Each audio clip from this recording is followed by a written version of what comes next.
Welcome to the fantasy audiobook. One Piece. My aptitude can be infinitely strengthened and transformed. Chapter 41. With a flash of golden light, a lazy figure appeared above the cruise ship, and Finn sensed the breath of the person who came at the first time. In an instant, the person appeared on the plywood in a breath, staring at the person who came. Finn recognized the slender figure and yellow suit at a glance. This was the Admiral of the Navy, Kizaru. Yo yo yo. What a scary guy, Gerent D. Finn. Kizaru looked at Finn and then said casually. On the surface, Kizaru pretended to be lazy and indifferent, but in fact, he was a little shocked in his heart, shocked that Finn could achieve such a huge change in size in such a short time. Because the size of a strong person is usually linked to strength, it is not easy to change. This change of Finn, anyone with a discerning eye can see at a glance that this is a big breakthrough in strength. It's only been a long time since Aokiji reported, and he can have such a strong strength at this age.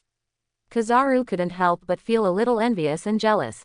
If there was a narration at this time, it would definitely describe Kizaru's inner thoughts like this: which of the strong men on the sea has not gained strength after years of training and tempering?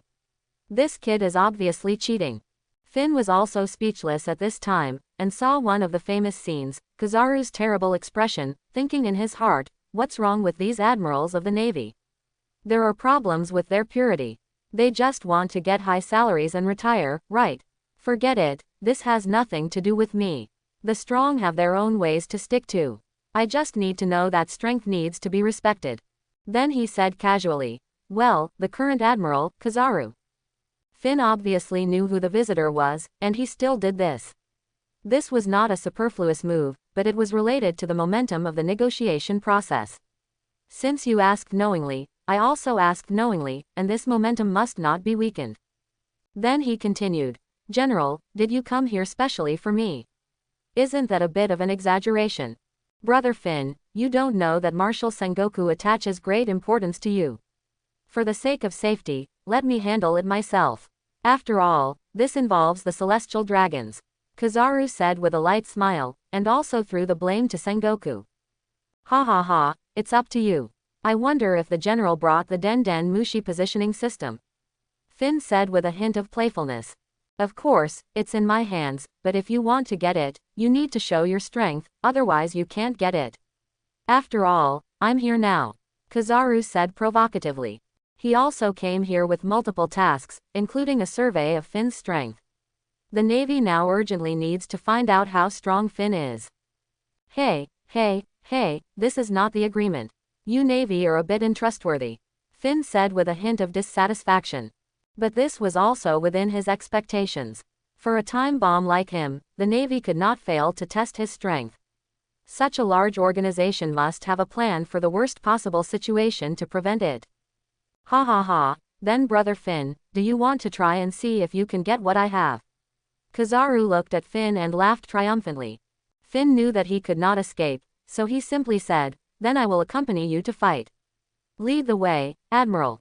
Kizaru did not say anything, and turned into light directly, and instantly appeared in the air thousands of meters away, with a calm look, playing with his fingers, and waiting for Finn lazily. After thinking for a moment, Finn resolutely decided to show his muscles without any concealment. After all, on the vast ocean, it is still believed that strength is justice, and strong power will often make trouble disappear by itself.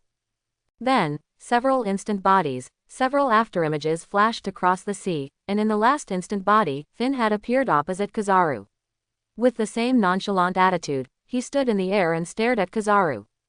The Navy on the ship also rushed to the side of the ship at this moment. Their eyes were focused on the empty sea, holding their breath and staring, as if the whole world had stopped for this duel. The celestial dragons on the second floor also looked nervous and serious, and were concentrating on the upcoming battle. They were no longer as high-handed as before, and their faces were as solemn as those of ordinary people. An expert knows whether there is a problem or not as soon as he makes a move.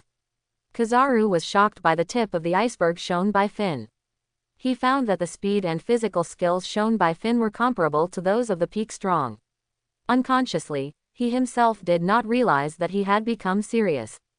Kizaru also knew that his mission was not to arrest Finn, but to test his strength. Therefore, he only needed to make some tests, rather than getting involved in a life-and-death battle.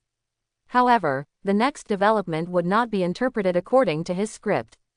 Brother Finn is too strong. I won't give in. Get ready to take the fight, Kizaru said directly, having decided to attack. No problem, General, I don't mind, Finn said indifferently. Yasukani no Magatama. Kizaru directly used the fruit ability to compress the strong light into a light energy bomb, quickly covering Finn and giving full play to his fruit advantage.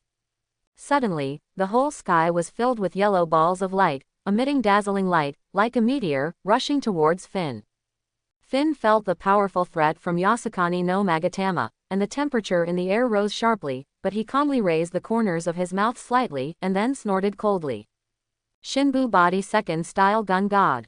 Finn's arm swelled instantly, and the power of chi and armament hockey intertwined, making the diameter of the entire arm almost doubled, showing a deep and heavy texture, like a huge gun barrel, full of power and threat. It was a daunting black, like the abyss of the night.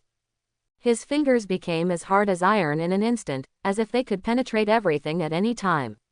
He stretched out his arm and pointed at Kizaru's Yasukani no Magatama. Finger gun machine gun fire. Finn's fingers were seen pointing out quickly in an instant.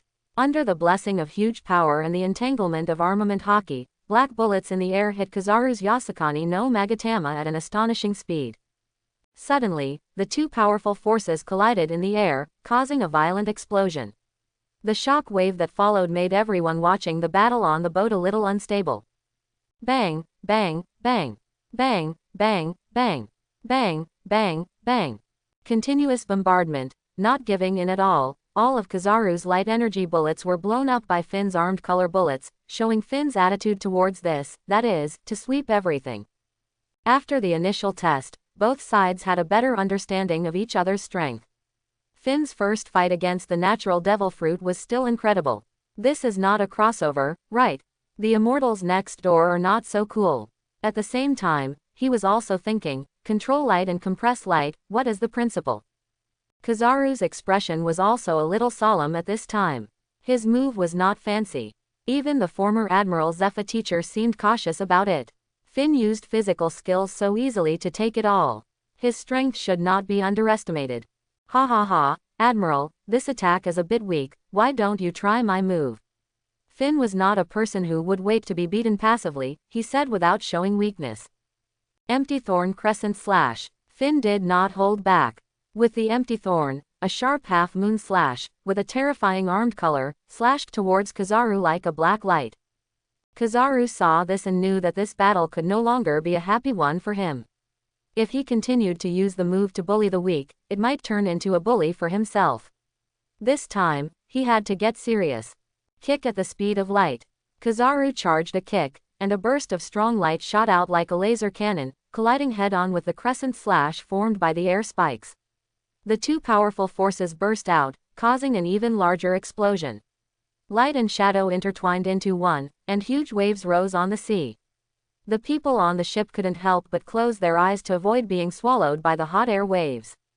The huge shock wave spread, and the surrounding clouds were scattered. The Marines on the ship were very nervous, staring at the battlefield between the two, not daring to relax for a moment.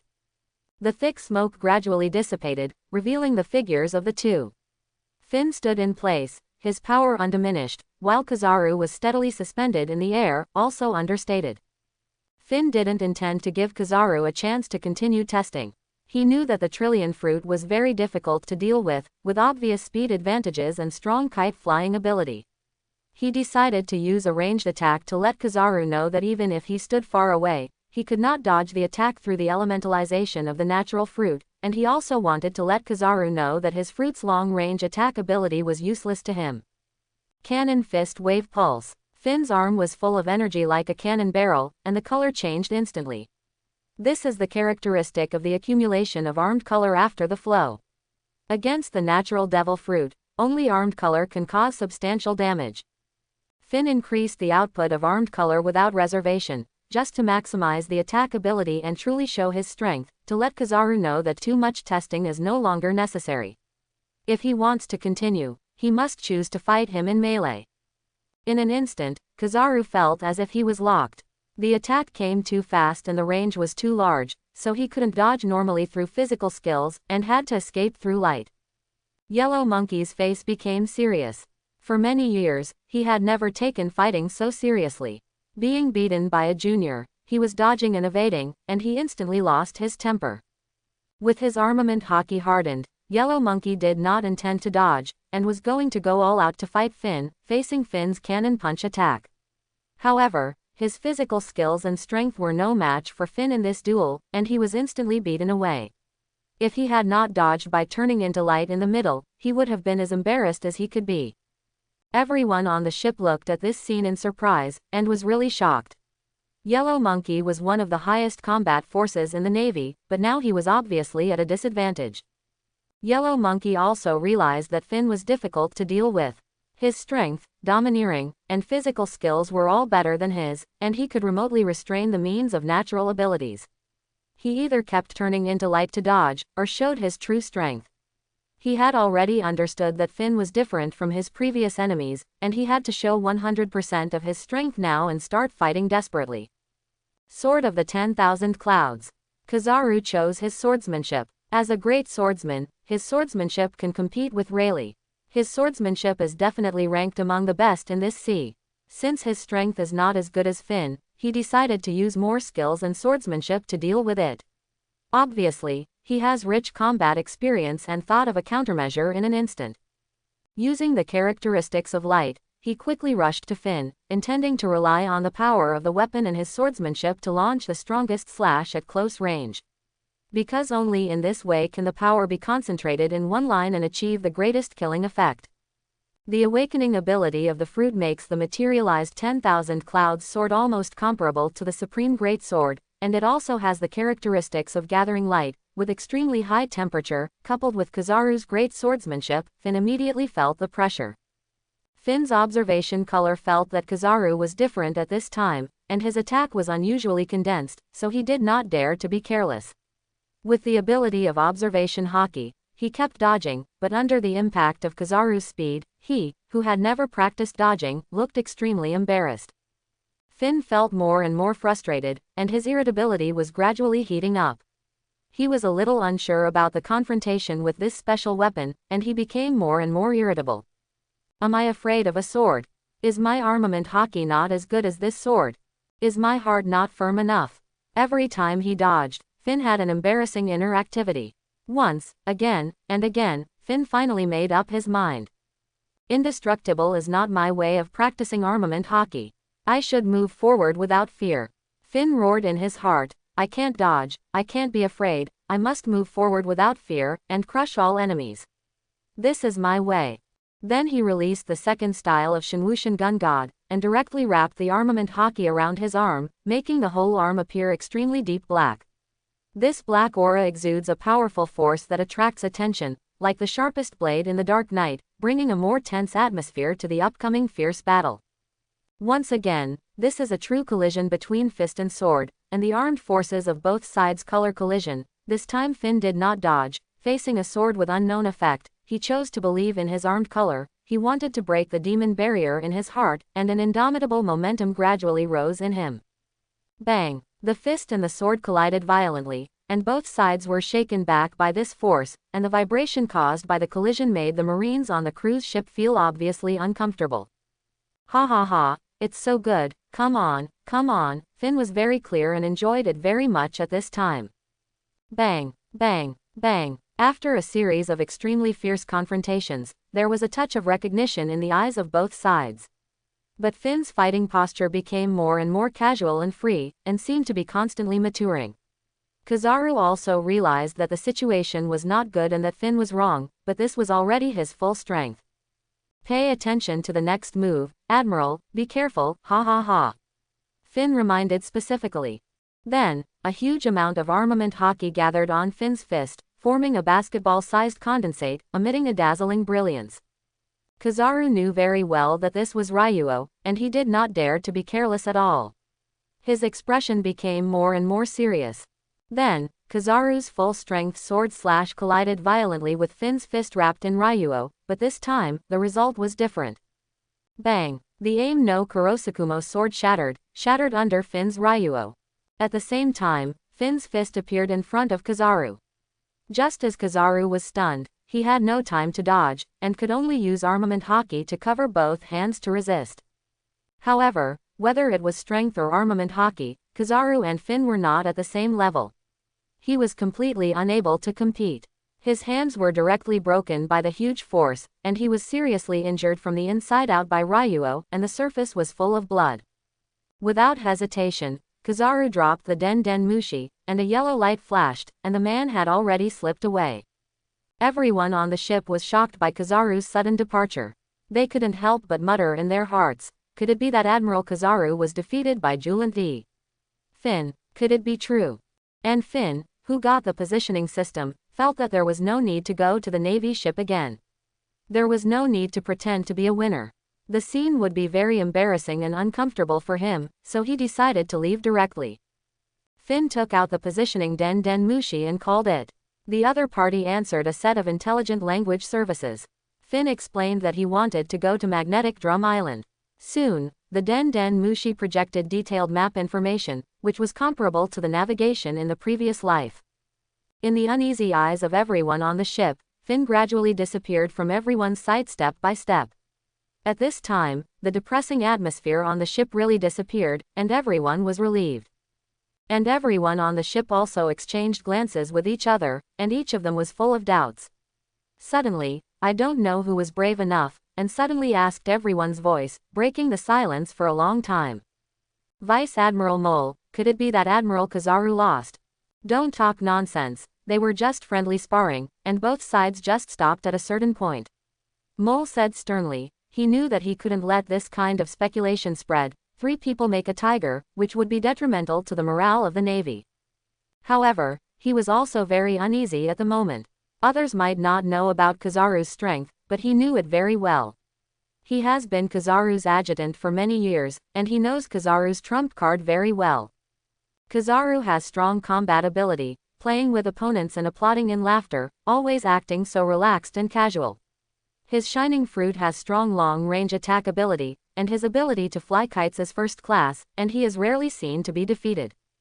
Admiral Kizaru is just playing around, don't I know his personality? You also know what our relationship is. Mole continued. He was trying to calm the doubts in everyone's hearts and divert everyone's attention. However, the mole knew very well that after this battle, Kizaru left without even saying hello, so he must have been really injured. He did it just to avoid embarrassing himself in front of his former subordinates, which was really a cover-up. The mole was also a little surprised by this result. He knew that Finn was very strong, but he didn't expect him to be so strong. After a short exchange, the general was injured. This was obviously due to the gap in strength, which led to such a quick result. This also gave him a deeper understanding of Finn's strength, and at the same time, he praised the handling of Finn before.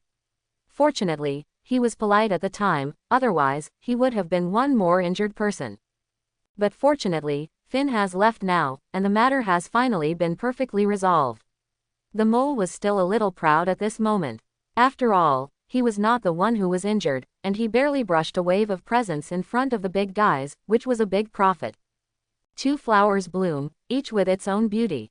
At this moment, Kizaru's mood was not so beautiful. His face was almost black. He was driving at full speed and was flying towards the Navy headquarters. He was constantly saying MMP in his heart. This mission was a real loss. I thought it was just a simple mission. Maybe I could continue paddling on the Celestial Dragon's cruise ship. But the beautiful vision was shattered in an instant. My hands were broken, and I had no place to complain. I lost a lot. Kizaru returned to the Navy headquarters and quickly made a detailed report to Sengoku. He also emphasized Finn's combat effectiveness. Needless to say, it was a level of the 4 emperors, otherwise how could he have broken his hands? He quickly asked for leave and went to recuperate. The atmosphere in the office froze. Sengoku frowned slightly, and the expressions of senior executives such as Aokiji and Akainu were also surprised. The emperor-level combat power is so strong, it's a bit exaggerated. How old is he? Almost everyone present realized that Finn's appearance had posed a huge threat to the entire Navy. Of course, there were always people who remained relaxed and ate donuts in big mouthfuls, and that was our old man Garp. 4 emperors level. A solemn look flashed across Sengoku's eyes, and after thinking for a moment, he continued, "This is really a big problem. It seems that we have to re-evaluate our strategy for Finn." Aokiji also added, "But it must be handled with caution. We can't let the situation escalate further. If Geraint D. Finn becomes our enemy at this time, it will be extremely bad news for the entire navy." Suddenly, Sengoku's eyes turned to his old comrade in arms Garp. After many years of partnership, he still tends to listen to Garp's judgment. After all, Garp can always give him the right hint at the most critical moment.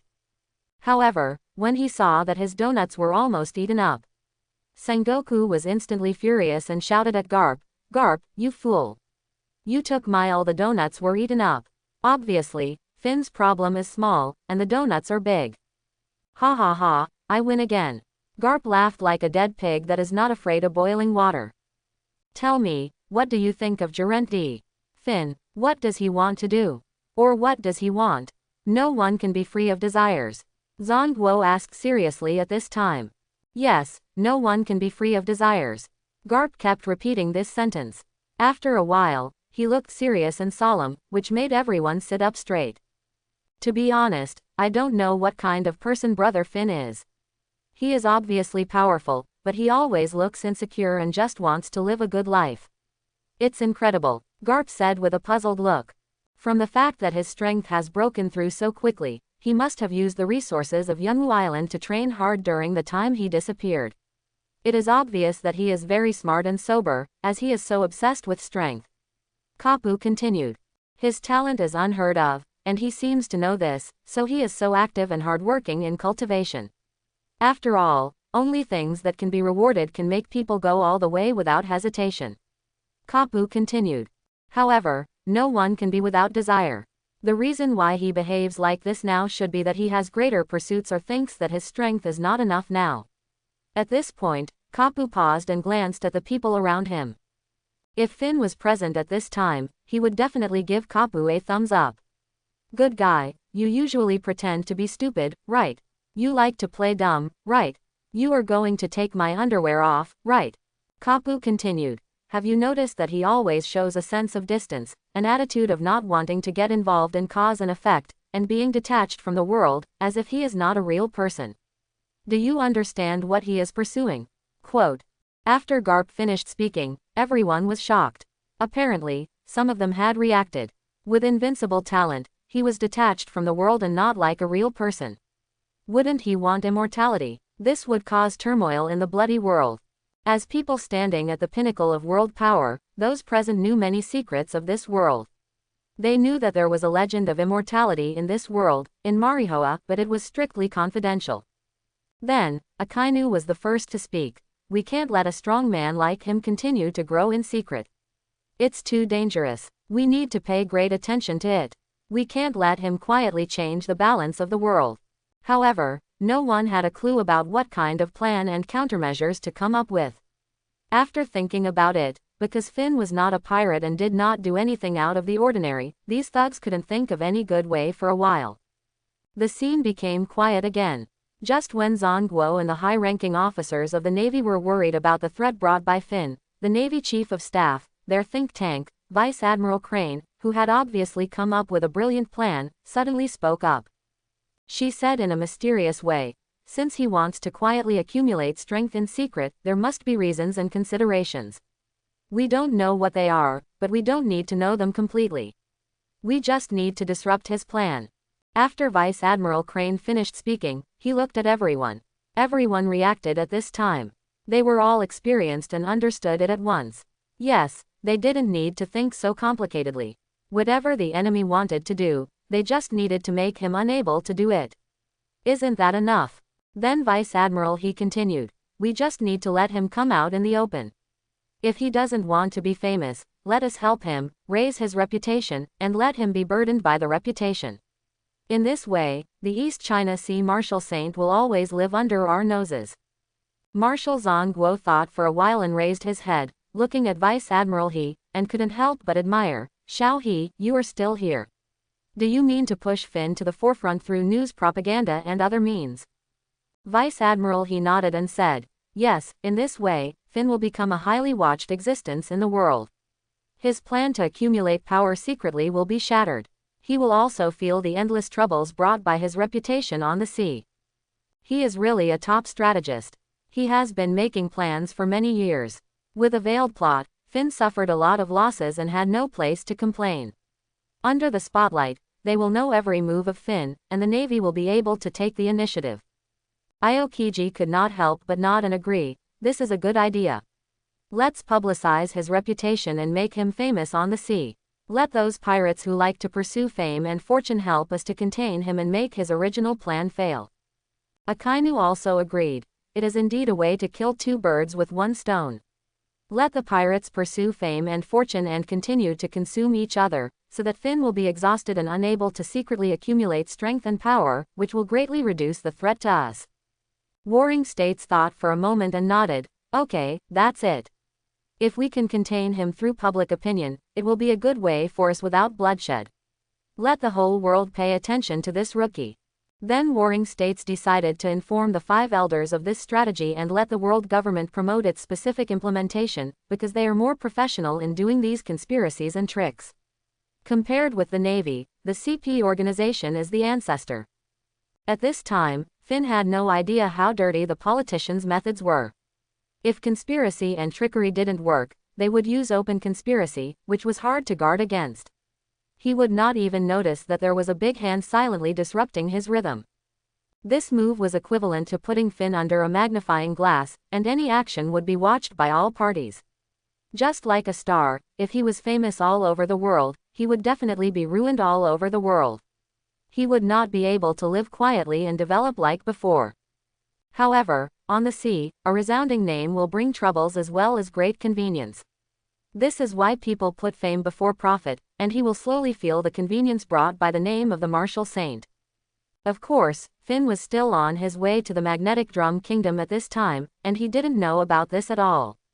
However, even if he knew, Finn would laugh it off. He was a person who pursued transcendence, so how could he care about the secular things? Besides, with the emperor-level strength, he was not afraid of anyone. With the planning of the world government CP organization, the scene of Finn and Kizaru fighting appeared on the desk of the News King Morgans without leaving a trace. With his professional sensitivity, he immediately discovered the password of the traffic. It's really strong to be able to be on par with Kizaru, but is it really just on par? Morgan said to himself. Obviously, he also found the problem. There is something fishy about this news. The information is sensitive and comprehensive, and the analysis is objective, as if there is no deductive element at all. He doesn't believe in coincidences. After so many years of digging and reporting on news events, his analytical ability is also ridiculously strong. It is obvious that the purpose of these news is to promote Finn. He has already noticed the trick and said to himself, it seems to be another conspiracy of the world government. I just don't know if this brother Finn can bear the name of the martial saint.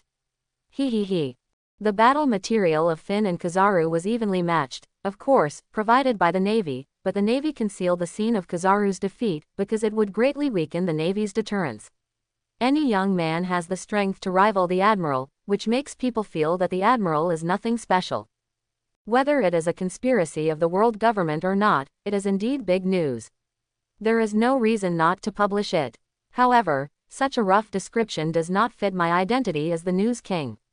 Morgan said with some contempt. Yeedy said. After weighing the pros and cons, he decided to dig deep into the value of this information. Who told him to like this? Even if the world government used him to add fuel to the fire, he was willing to do so because the news was too tempting. He ordered people to track Finn in depth. From the East China Sea to the Grand Line, everything was dug up again. The undefeated legend of the arena, the East China Sea Martial Saint Enlightenment Map, and the Grand Line killed the Mad Wolf in seconds, one by one began to be summarized. One report after another was rewritten, and Morgan's was more and more excited. This was simply the real code of wealth. He directly planned to create a column for Finn because he found that Finn was too suitable for his god-making plan. At a young age, he had the combat power comparable to that of a general, a natural talent, an undefeated legend, the reincarnation of a martial god, and no stain of bullying. These labels seemed not like ordinary people, and the name of martial saint was well deserved. He also believed that Finn was exactly what young people fantasized about idols. His strong strength made men admire him, and his strong body made women crazy. He had even begun to imagine this scene. Finn's name would be praised worldwide, and he, the news king, would gain both fame and fortune. He believed that in the near future, Finn's name would spread all over the world with the footprints of the news bird, and would be widely praised in various ocean islands, city ports, and even remote towns. And our protagonist was still struggling to get to the Sea of Magnetic Drum Island. Ah! Finn suddenly sneezed, shivered, and felt a chill. Going in the direction of navigation, with Finn's strength, in less than half a day, an island covered with ice and snow appeared in his sight. He thought to himself, this mountain is really a bit strange, it should be the Drum Island. At first, Finn really just planned to come here to rest and take a look at what kind of new life this country, which overthrew the former ruler with the help of Luffy, has gained. He was very curious and decided to feel it and see if it has really become better. On the island, in the perception of the sight, the residents showed a touch of ease on the street, even though the long-term tyranny has made life still difficult, even though some people are still pale and thin. Now, Finn feels a vitality, which makes him admire it. The ice is not frozen in a day. The improvement of the overall state of a country is difficult and long. Finn believes that as long as the people of this country are willing to support this country, any difficulties can be overcome, just like in the previous life, everyone works together and the world is renewed. As he sighed, some comic clips began to pop up in his mind from time to time, as if triggering some hidden plot settings. Finn began to check these clips one by one. He gradually noticed some unusual clues, and his intuition told him that things were not simple. This seemingly ordinary country that had just emerged from tyranny was actually filled with a veil of mystery. This mystery seemed to be inextricably linked to the mysteries of the human body and the transformation of life that he had been pursuing. He had to start taking this matter seriously and carefully analyze the clips in his mind like peeling off silk threads. In the comics, Chopper actually developed a drug that can amplify the effect of the devil fruit before going to sea.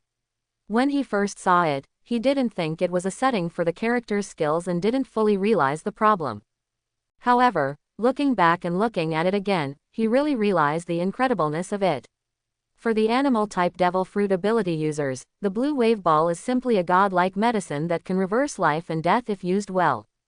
Imagine that all members of the Beast's Pirates are equipped with this medicine, and their combat power will skyrocket instantly. The picture is unimaginable. This is simply something that can change the world's situation.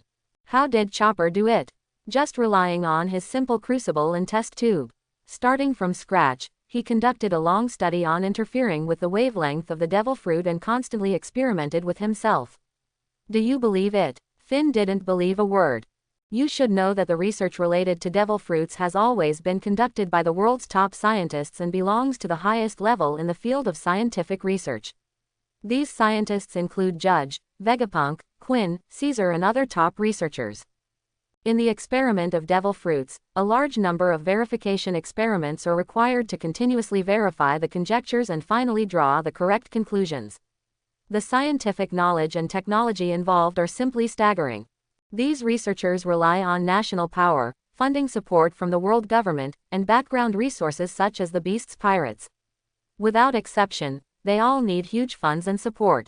And Chopper, who is penniless, can actually develop such a strategic nuclear weapon. How can this make sense? Is this due to his outstanding talent? Or is it coincidence? Or has the research on devil fruits in the Drum Kingdom reached such a high level, and Chopper just inherited the research results? Or does all this originate from the mysterious Dr. Kuleha? As the oldest person in the Drum Kingdom and also the strongest in the field of medicine, Finn believes that Dr. Kuleha is likely to be the true inheritor of the country's medical skills. His special status in the country can be seen from living in the castle. Finn also hopes that this is the case. If the Drum Kingdom has really touched on the relevant research, then relevant information may have been left behind. He is very interested in bloodline factors. But another question came to mind. This island covered with ice and snow all year round is theoretically short of resources and difficult to develop national strength. However, the fact is that a high barrier, high-yield, high-tech industry has been successfully developed medical care. When people are sick or dying, they are often most willing to spend money. Focusing on the development of the medical field is indeed an excellent idea, and it has miraculously achieved this goal. What is even more incredible is that all this happened in a country with scarce resources and a harsh environment.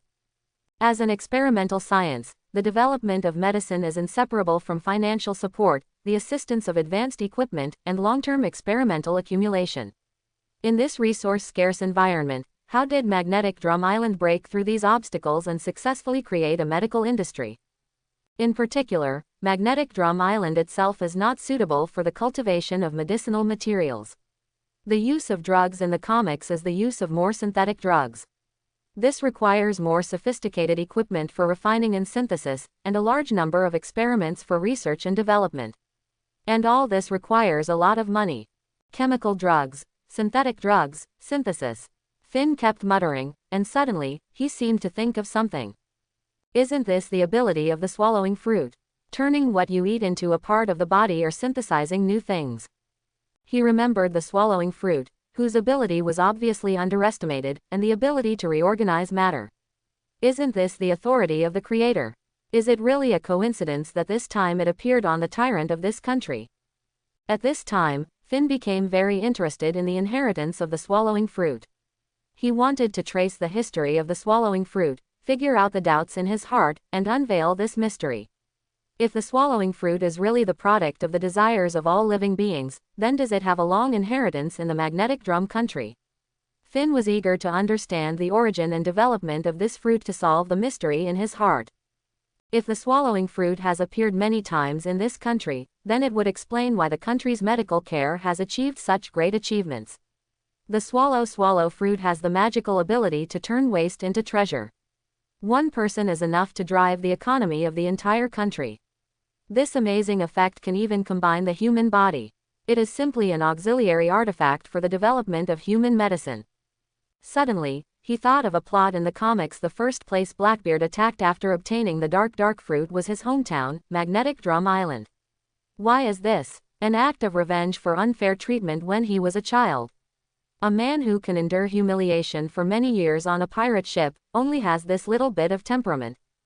Finn wondered if Blackbeard himself was transformed by the swallow fruit, and was a combination of a person and something else. Otherwise, why can only he have the abilities of two devil fruits at the same time, and he doesn't need to sleep or the other one is sleeping?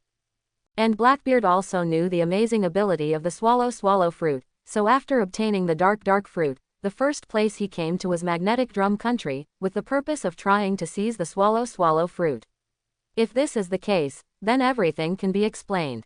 There is also Dr. Kuleha, who claims to have lived for more than 130 years. It may be an accident for ordinary people to live so long, but if this accident happens to a doctor, can it really be called an accident? Did she master some method to prolong life? Or has this country's research on the human body reached such a high level? Kuleha, as the true inheritor of this country's medical technology, has gained longevity because of this. Or is she also a person who has been transformed by the swallow fruit? After all, she is old enough to have experienced the rule of at least 3 generations of kings in this country. It is reasonable to be transformed by the swallow fruit. If the truth of all this comes from the swallow fruit bred by the desires of all beings in this country, then the swallow fruit may have the ability to change bloodline factors. And the blue wave ball is probably a substance that can temporarily affect the bloodline factor synthesized by the swallow fruit ability user based on his ability. And Chopper only synthesized or improved this substance according to this formula because he did not understand the theory of bloodline factors. Thinking of this, Finn was suddenly a little disappointed, but anyway, he decided to find out whether this country really has research on bloodline factors. Because he has read the comics, he knows that it is the bloodline factor that determines the direction, upper limit, and accumulation speed of life's ability, and the system's qualification transformation is equivalent to the overall optimization of the current bloodline factor, improving its upper limit and accumulation speed. The function of the devil fruit in this world is to transform the bloodline factor so that it has additional ability directions. Its upper limit is limited by the will in the fruit. The more it recognizes the host, the higher the upper limit. Therefore, he really wants to know whether these studies on bloodline factors have found a way to perfectly optimize bloodline factors. Although he is also mentally prepared for the high probability that there is no way, he still has a little expectation. In this way, it will not rely on transformation energy and achieve the same effect as qualification transformation. If various abilities can grow faster, combined with the transformation of the overall qualification of the system, the effect of quantitative change to qualitative change can be achieved, so that the essence of life changes and becomes stronger in all aspects. In the end, the whole life completed the transformation, achieved transcendence, and reached the state of immortality. Although this is just Finn's conjecture, it is the only way he can think of and can verify at present. As long as he can keep moving forward, Finn will keep moving forward. Quietly, extraordinary transformation has already become Finn's obsession, deeply rooted, and is subconsciously influencing his decision as like a devil whispering in his ear. All this is to get rid of the suffering of birth, aging, sickness and death, to transcend the cycle of life and death. Finn, who has such fighting power, is also constantly pursuing it. Who among you can give him a hand? It was winter in the magnetic drum kingdom, with heavy snow and bitterly cold air. However, the streets were still bustling, with people coming and going from time to time. Through the perception of the color of sight, it was learned that most people came here to seek medical treatment. The appearance of Finn attracted the attention of many passers-by on the street. His unique image was particularly eye-catching. He was shirtless in the snow, with dark red flames floating behind him, more than 4 meters tall and unusually strong. What was even more strange was that none of the snowflakes in the sky fell on him. Passers-by felt unusual and avoided him unanimously. With his appearance, the sound of the entire street dropped by dozens of decibels, as if they were afraid of disturbing this strong man. Finn saw all the reactions of the people around him, but he didn't care about the eyes of the people around him, or he had long been accustomed to such scenes. The road of the strong is destined to be lonely, and gods and people cannot reach it. His road has long been destined to move forward silently like this. Finn decided to go straight to the legendary figure who lived for more than 130 years. With the pressure brought by Finn's physique, he was very relaxed. He asked about the location of Dr. Kuleha's castle and set off without any delay. Not long after, Finn came to the bottom of the castle and stood quietly. He wanted to verify a question, whether Dr. Kuleha had strong strength. If he had been in the early years, he would naturally be able to sense Finn's arrival. As expected by Finn, an old man in a jacket appeared in Finn's sight. Although his face was old, he gave people a very capable feeling. Finn knew that it should be the master he was looking for, Dr. Kuleha. Finn also knew that she had this observation color and had a high force value. Of course, this is for ordinary people. For Finn, it is definitely not worth mentioning. After the fierce battle with Kizaru, Finn had a clearer understanding of his own strength. He has now determined his position in the entire ocean, and few people can match him. Of course, Finn will not stand still. But what about Dr. Kuleha? Finn asked the old man respectfully. After all, he came to ask for advice and could not be rude. Well, yes, I wonder why this young man came to me. Kuleha asked vigilantly. She sensed that Finn was powerful and she could not compete with him. He was a super strong man in the ocean. After experiencing the incident with Blackbeard, she was still frightened. I heard that you are the most powerful doctor and the oldest elder in this country. I have some questions to ask. Is it okay? Finn said politely again. I see, no problem, I happen to be free today. Kuleha agreed. After knowing Finn's purpose, she knew that she could not refuse, because Finn's purpose was very clear and he was also very polite. Then Finn instantly landed on the wall of the castle. Kuleha was not surprised to see this, obviously within his expectations. He brought Finn to his reception room, and poured Finn a cup of tea. Where are you from, little brother? I'm curious, how can you be unknown on the sea at this age with such strength? Kuleha asked casually. Oh, I've only been to the Grand Line for a short time. It's normal that you haven't heard of it. Monkey D. Luffy, you know, I took his ship to the Grand Line, but we went on our own journeys. Finn explained with a smile, and by the way, he also pulled Luffy out, intending to pull some good feelings, who told that guy to have this ability to infect others. Oh, so you know the Straw Hat Boy, that boy has helped our country a lot. Kuleha was alert when she heard about Luffy. Obviously, She has a good impression of the Straw Hat Boy who inherited Dee's will, otherwise she would not allow Chopper to board his ship. Well, I heard about it. They are in the limelight recently, Finn said with a smile. What he didn't know was that the name of Urent Dee Finn would soon be known all over the world. Finn and Kuleha's relationship became closer because of Straw Hat Luffy, and they asked each other irrelevant questions. Finn felt that it was time, so he prepared to ask Kuleha about his doubts. Dr. Kuleha, I want to know how many times the swallow fruit has appeared in the history of this country. Finn stared at her and asked. Why do you ask that? As we all know, devil fruits appear randomly all over the world. Dr. Kuleha said calmly, but she felt a little uneasy in her heart, feeling that the biggest secret in her heart had been known to others.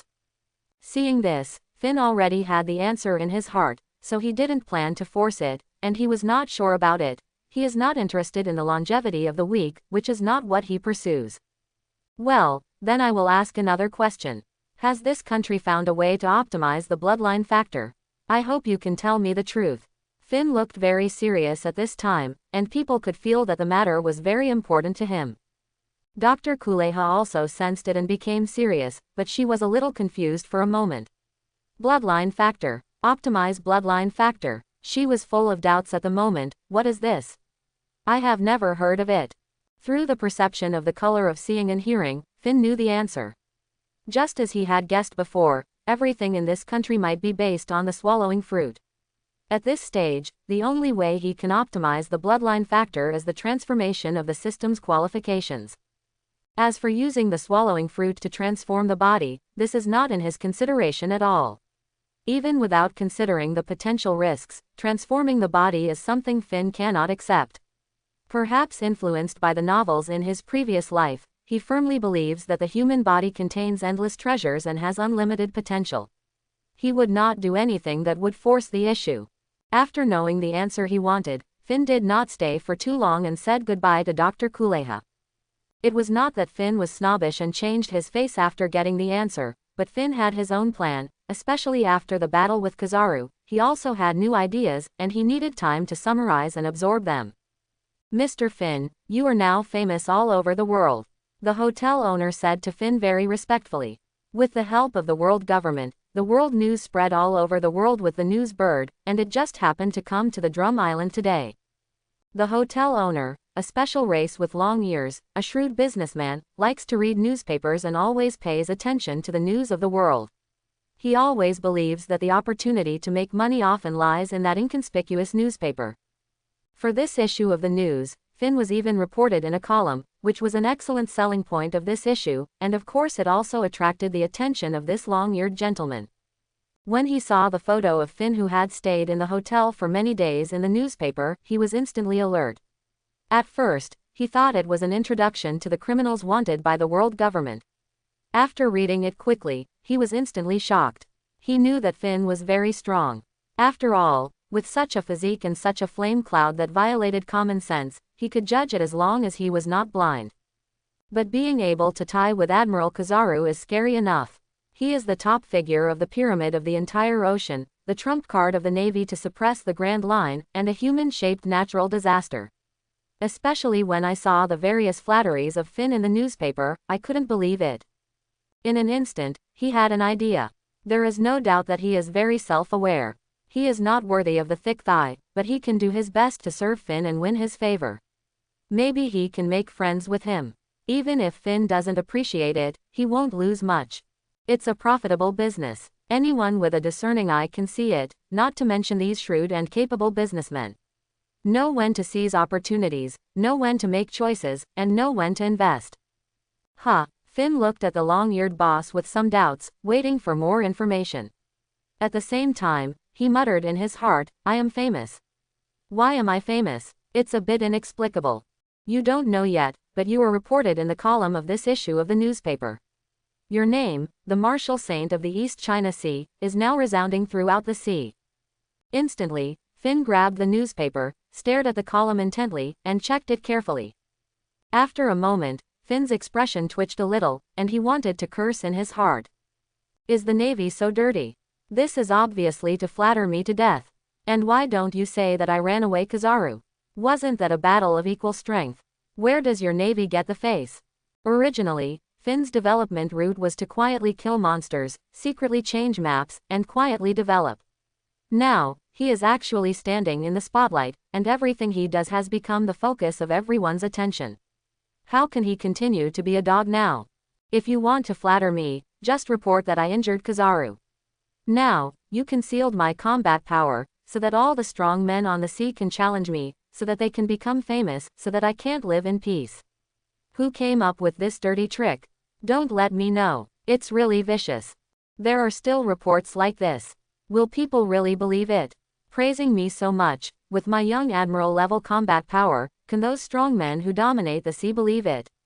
Don't think that he bought the traffic with his own money just to become famous, but he doesn't have much strength. Don't let anyone want to step on me at that time. Finn kept venting his dissatisfaction and unhappiness in his heart. This excessive exposure made him feel irritated. These guys really don't know how to restrain themselves. They make me seem like a big shot. Finn couldn't help muttering in his heart. He didn't like excessive attention, and he didn't like being targeted by others, because it meant endless trouble, which he didn't like. Well, maybe I should find a place to live in seclusion for a while and let all this go. Finn pondered, but then rejected this idea. He paced back and forth in the hotel with a confused mind, sighing from time to time. At this point, Finn began to think about how to deal with himself. He needed a quiet environment to think about the next move, but the passive situation at the moment gave him a headache. In fact, Finn has been resting in the hotel these days. After all, long-term running is a great burden on the body. He took this opportunity not only to rest, but also to summarize his experience in fighting with Kizaru. He discovered an obvious flaw in himself, the lack of sharp melee strikes.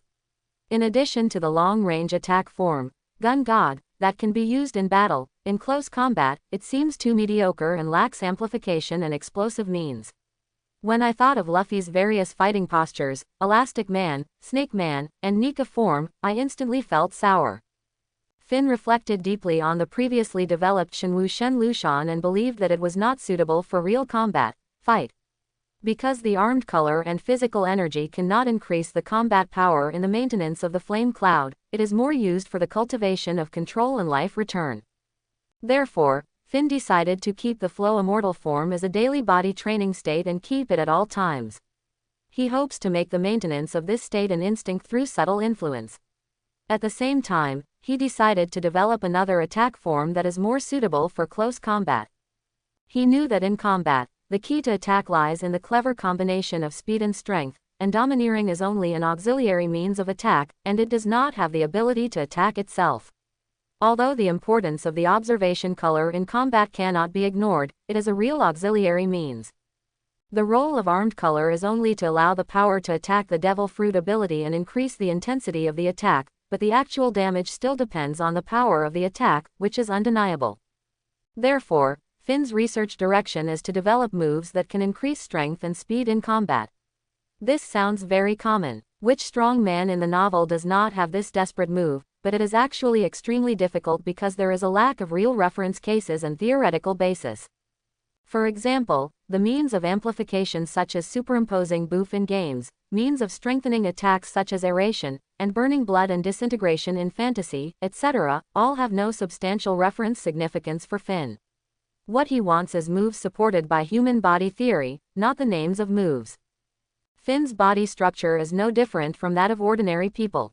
How to burn blood, how to disintegrate, what is boof, and where does chi come from? Therefore, he felt bitter again when he had to develop it again and start from scratch.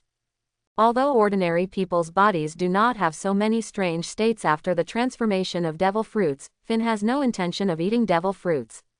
Because devil fruits will transform bloodline factors, he is deeply repulsive to the transformation brought by external forces, and he does not believe it.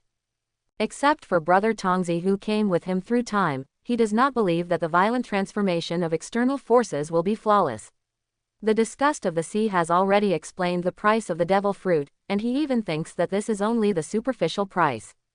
For him who relies on the system, dogs are the first principle, and any flaws are unacceptable. He would rather choose to walk slower, but also on the road to success. Now that this has happened and he has been praised by the Navy, he does not intend to delay any longer. He plans to leave here first and avoid the limelight so as not to be watched like a monkey. At the same time, he also plans to use this time to create his own new moves. Alone, Finn dug a simple cave by hand in the cold mountains of Drum Island. In order to prevent the cold wind from flowing back, he deliberately designed several bends and finally dug a cave of about 50 square meters on the mountainside. Considering the severe cold weather, in order to ensure a comfortable sleeping environment, he also bought a thick quilt from the town. Finn is a normal person and he still needs to sleep. Although he can maintain body temperature by speeding up blood flow in the state of flowing immortals to resist the cold, it does not mean that he is not afraid of cold, and he is not masochistic. In the night, the wind is cold outside. In the cave, Finn sat by the fire, staring blankly at the blazing fire in front of him, looking at the starlight bursting when the wood burned. For a while, Finn's thoughts seemed to stagnate, intoxicated by the beauty of this tranquility. And the outside world, because of the column reports of the newspaper, exploded. It is destined that today, the whole world will belong to Finn's highlight background. Big Mom Pirates. At the family's grand dinner, Charlotte Perospero, who was in charge of intelligence, said to Big Mom solemnly, "Mom, a remarkable young man appeared in the Grand Line. The newspapers have given a column describing him as having the strength to rival the Admiral. He also fought with Kizaru and the result was a draw. He is only 20 years old. I have confirmed it with Morgans. The information is 80% true." Big Mon felt incredible and looked at Perospero sharply. At the age of 20, he can rival Kizaru. Are you sure you understand it clearly? Take out the photos and show them to everyone. Then, someone handed a series of photos of Finn that had been prepared to the senior cadres present. Everyone flipped through the photos and talked about it. Who is this guy? Does anyone know? He doesn't look like a normal person. If you only look at his face, it seems that he is 20 years old, which is acceptable. This guy is too strong, isn't he? How did he train all these muscles? I'm so jealous. There were various comments on the scene. This group of people of different races had different aesthetics and very unique focuses. Therefore, a heated discussion was inevitable. There was even a small conflict because someone thought that a body of muscles was too ugly. Maybe Finn himself didn't expect that among the senior cadres of the Big Mon Pirates, there was also his little fan. His muscles were so much that he admired him and immediately regarded him as an idol. Seeing someone mocking and despising this was simply trampling on his beliefs. The situation almost escalated into a fight. Quiet. Big Mon looked at Finn's photo and suddenly shouted. For a moment, the noisy voice stopped abruptly. Big Mon seemed to be disturbed and a little unhappy. Finn's figure reminded her of Kaido, who followed him when he was in the Rocks Pirates. He was exactly the same type as Kaido. No, he was even stronger than Kaido back then. As a super strong man on the sea, Big Mon of the Four Emperors, she alone suppressed the huge territory of Wang Guo. She was not a simple-minded and gullible person. She had dealt with many people who tried to fool her over the years. She saw at a glance that this muscle was definitely not just for show, but had been tempered with the armament color like Kaido. There were very few people on the sea who could do this, and Kaido back then was inferior to him. This was definitely a real strong man on the sea. If this person could tie with Kizaru, she would have believed it 9 points in her heart, and the remaining 1 point was just because she had not witnessed it with her own eyes. This person is a master of using armament hockey, and his body has been tempered to a very high level. With such a body shape, he has great strength, and he should be a violent physical technique. You must be careful when you see him in the future, and don't easily make enemies. Big Mon is knowledgeable and knows that Finn is not an ordinary person, so he set the tone. Who is in the Grand Line? Go and investigate the truth of the matter. Big Mon said to her most trusted son, Katakuri. Yes, mother, the man wearing a scarf said straightforwardly. Ace. On the deserted island of the Grand Line, C held a newspaper and fell into deep thought. This is the man who taught Luffy hockey, Julant D. Finn, who comes from the East China Sea like us. Is he really that strong? Can he really tie with Kizaru? Anyway, I also plan to go to Drum Island to inquire about Teach's information, so I'll visit him by the way. Straw Hat Pirates Alabasta. Look, it's Brother Finn. Nami shouted while holding the newspaper. She still felt a little grateful to Finn. Previously, in the restaurant on the sea, Finn had spoken out her thoughts and helped her. Later, they got along for a while and became familiar with each other. No, hurry up, show me. Luffy put his head around Nami's neck and shouted excitedly. Hey, Luffy, do you know how to read? So active. Sanji saw Luffy actually holding Nami's neck, and said sarcastically with envy. It's really Finn, is he also wanted like us? That's great. Luffy glanced at Finn's photo and mistakenly thought it was a wanted order, but he didn't care what was written below, with a smile on his face. For him, as long as he became a pirate, he would be the freest person. He was very happy that Finn became a pirate, and he had already regarded Finn as a friend. Luffy, you're wrong, this is not a wanted order, this is a column report by Brother Finn. Nami explained patiently. Ah, then tell us, what is written? Luffy urged impatiently. Nami quickly read the entire report and briefly told everyone the contents of the report in her own words. For a moment, everyone had different expressions. Ha, I knew Finn was super strong, so what about the Admiral? He is not his opponent at all. Luffy was happy with Finn's performance. Sir Finn, this is the focus everywhere. Sanji sighed. Dude, this is too strong. Usopp sighed. Is the gap really that big? Zoro asked in confusion. Everyone had different expressions. Similar scenes were constantly staged in different pirate groups, and they sent members to the Drum Island to explore the truth of the matter. It can be seen that none of these big pirates who ruled one side were reckless. Tonight is also destined to be a sleepless night. The camera returns to our Finn, who is still intoxicated by the tranquility brought by the firelight. In this lonely cave, Finn sat by the fire. Such loneliness has long become his norm in this world. He has long been accustomed to this kind of solitude and regards it as a necessity on the road of transformation. On this road, he is destined to face loneliness and no one can accompany him. At this time, Finn's mind is extremely clear. He understands that the purpose of coming here is not to escape the eyes of the world, nor is he afraid of challenges or disgusted with the flattery and friendship of speculators. He came here just to calm down and summarize and refine his own fighting moves. Finn recalled the scene of creating the flow immortal form. After observing Luffy's second gear, he found that the reason why ordinary people could not imitate it was because the blood vessels were not elastic and could not withstand the rapid flow of blood. In the end, he successfully made the blood flow quickly by combining the entanglement of armed color with the return of life, solving the problem of ruptured blood vessels. In the development of new moves, Finn believes that this idea can be used as a reference. Looking back at the beginning, he did not find a move that directly increased strength. After thinking about it, the main thing is to increase the strength, that is, the way of converting potential energy into kinetic energy, which is the so-called accumulation of power. He himself is not a spring, how to accumulate power, so it is not feasible for him. After careful thinking, he found that all normal human accumulation behaviors are completed through speed. Suddenly, Finn made a discovery, the key word is speed. He caught this flash of inspiration. It seems that it is right, it is speed. As long as the speed is fast enough, the power will be greater. The same power will have several times the difference in attack under the blessing of speed. Finn said to himself excitedly. At this moment, he already knew that the direction to be explored next was not strength, but strengthening speed. And the speed enhancement he considered was not the improvement of the basic attributes of the body, but through special methods, the speed can be increased several times in a short time. In this way, enough trump cards can be formed to greatly increase the combat power instantly, thus becoming a real combat skill and trump card. Speed. Finn muttered to himself. Man follows the earth follows the sky follows the Tao, and the Tao follows nature. How do all things in nature increase their speed? Continuously recalling and thinking, the habits of animals seen in the past emerged one by one. 4 animals use their legs to run, and when they encounter danger, they rely on force to speed up.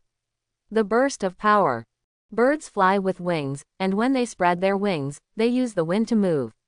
It is the flapping of wings that achieves extreme speed through powerful flapping of wings. Just like hummingbirds. It seems that there is already a direction, imitating powerful flapping wings, Finn thought, but how can this be achieved? He does not have a pair of wings.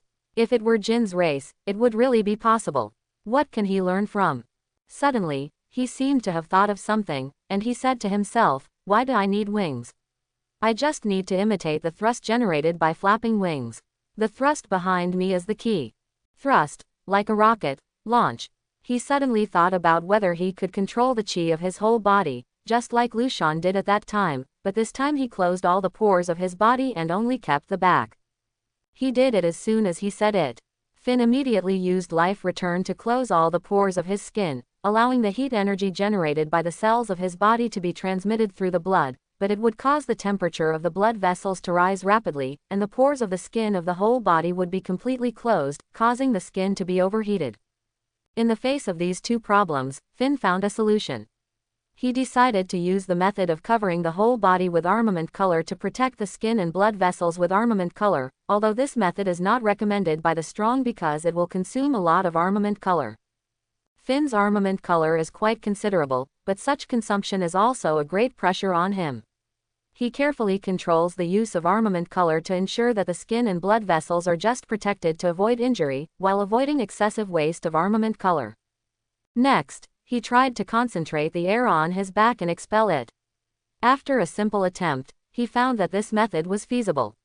However, when the heat energy is concentrated, the back will be too hot. In this case, more armed color protection is needed to avoid damage to the back tissue. For Finn, this is not a problem. In normal state, it can indeed form a good thrust. But it is a bit useless for Finn. The thrust is too small. Fortunately, this idea is correct and it has achieved his goal. The next step is just to continue to optimize. Accelerating blood flow and accelerating cell activity, both of which seem to have the potential to increase energy production. Through rapid blood flow, Finn can use life to return. It can also accelerate the heartbeat and promote the rapid circulation of blood. However, it is a bit difficult to keep the entire cell system highly active. Finn began to think, when are the cells most active? When do ordinary people feel the body temperature rise? He thought deeply. Why did I forget this? Red temperature. Finn suddenly realized. When the human body is angry, the body temperature naturally rises. This made Finn suddenly enlightened and seemed to have found a solution. Ha ha ha, I didn't expect that I could use emotions to generate combat power. Anger, is it called anger? It's feasible. Finn laughed. It seems that this skill can be divided into two states, one is the angry state and the other is the normal state. Finn continued to experiment non-stop, and finally he successfully created a complete move. The air generated by physical activity erupts on the back and controls the direction of the eruption, forming an effect like the flapping of wings. This move involves the eruption of air and the waving of wings, which produces two forces. Thus, it produces an instant forward thrust. That's right, this is the new form that Finn developed to increase speed. He named it Shenwu Shen Sanshi Fallen Angel. Because this form needs to be protected by the whole body of armed color when it changes, the whole body is pitch black, and the whole body of chi flows out from the back, forming a pair of white wings. The pitch black body plus the angel's wings, doesn't it just correspond to the fallen angel? At this stage, Finn has developed 3 gears for this form. First gear. Under normal conditions, it provides a 30% speed bonus, the consumption of armed color is very small, and the combat state can be maintained for 4 hours, and the automatic recovery of armed color is still taken into account. Therefore, in actual situations, the state will be lifted after fighting for 3 hours at full strength. Second gear, when the heart beats twice, it can provide a 60% speed bonus, the armed color is consumed very quickly, and the continuous combat can barely last for 2 hours. This is the limit that the body can allow. Because the body is a balanced whole, each organ cannot be activated infinitely. This will cause other organs to fail rapidly and cause damage. Doubled heartbeats are also the limit that Finn can control. The third gear, when the heartbeat doubles, all cells are extremely active. This state can only be achieved when Finn is extremely angry. This is the strongest state, which can provide a 120% speed bonus. It is extremely terrifying. Think about it carefully. An opponent who is evenly matched with you suddenly has a speed increase of twice, especially under the basic plate of Finn's Emperor level combat power. How can you break it? However, maintaining this state not only consumes the armed color very quickly, but also makes it difficult for the body to withstand it for a long time. It can only last for 1 hour. But it is already very scary. Let alone 1 hour, even 10 minutes will make the enemy despair for the ultimate move at the bottom of the box. Finn is really satisfied with the development of the third style. I believe that in this state, the enemy will be waiting for his ruthless bombardment. If they can survive, they will live, and if they can't survive, they will die. On the side of the Drum Island far from the town, on the coast, in the snow, Finn was alone experimenting with the new skill Shenwu Body 3 Style's Fallen Angel. The reason for the experiment was not because there was a problem with the newly developed moves, but because the adaptation of the moves to themselves takes time and needs to be polished slowly. This is why so many strong people have worked hard for many years to practice one move. In addition, after the new moves are developed, they cannot be used in actual combat all at once. The key point is that experiments and actual combat are completely different comprehensive backgrounds and cannot be mentioned in the same breath. In the experiment, other external factors can be excluded and data exploration of new skills can be carried out independently. In combat, there will be more factors to consider, and the most important thing is how to match the combat skills and how to make them smooth. Therefore, when the experiment is converted into actual combat, it takes time to constantly polish, optimize, and adapt. This is also the so-called accumulation of proficiency, upgrading skills, making them more suitable for oneself, making skills become the instinct of fighting, and integrating them into the combat consciousness, so that one can really fight like an antelope hanging on the horns, and be superb. However, the development of the Divine Martial Body 3 Style's Fallen Angel was obviously a bit hasty for Finn. Inspiration suddenly struck, and he caught a hint of inspiration and comprehended the moves, so it is obvious that some preparation is needed before he can fight. Obviously Finn himself is also very clear. This is why there is a scene of a person practicing alone in this deserted coast, in a vast field. In the extensive use of the moves, Finn found some shortcomings of the Fallen Angel moves as expected, most of which are minor details, and can be solved with a slight improvement. However, there is a biggest problem, and it cannot be solved in a short time. That is, in the process of maintaining the state of the Fallen Angel, he needs to devote too much mind to deliberately maintain this state. The fundamental reason is that this move is too complicated, involving too many parts of the body to be coordinated and too many internal organizations. Life return changes the direction of energy conduction of the whole body, that is, it changes the operation of organs and tissues throughout the body. To maintain this state, a large amount of mental consumption is inevitable. It also causes that under this move, the battle will be somewhat sluggish, and the physical state is difficult to perfectly match the combat skills. It is not smooth and natural, just like a person holding back a big dick to play basketball. Finn knows that this is a problem of proficiency, and the solution to the problem is also very simple, that is, continuous practice and actual combat. Let this state gradually adapt to the body, adapt to the battle scene, and resonate with the battle, so as to become a real combat posture. Of course, this problem must also be solved. If the Fallen Angel has such an obvious defect in the battle, then in the duel with the Master, it will be infinitely magnified, and it will become a burden in the battle, or even his death warrant. If it is not solved, then this skill will only be an experimental skill, thus losing its value of existence.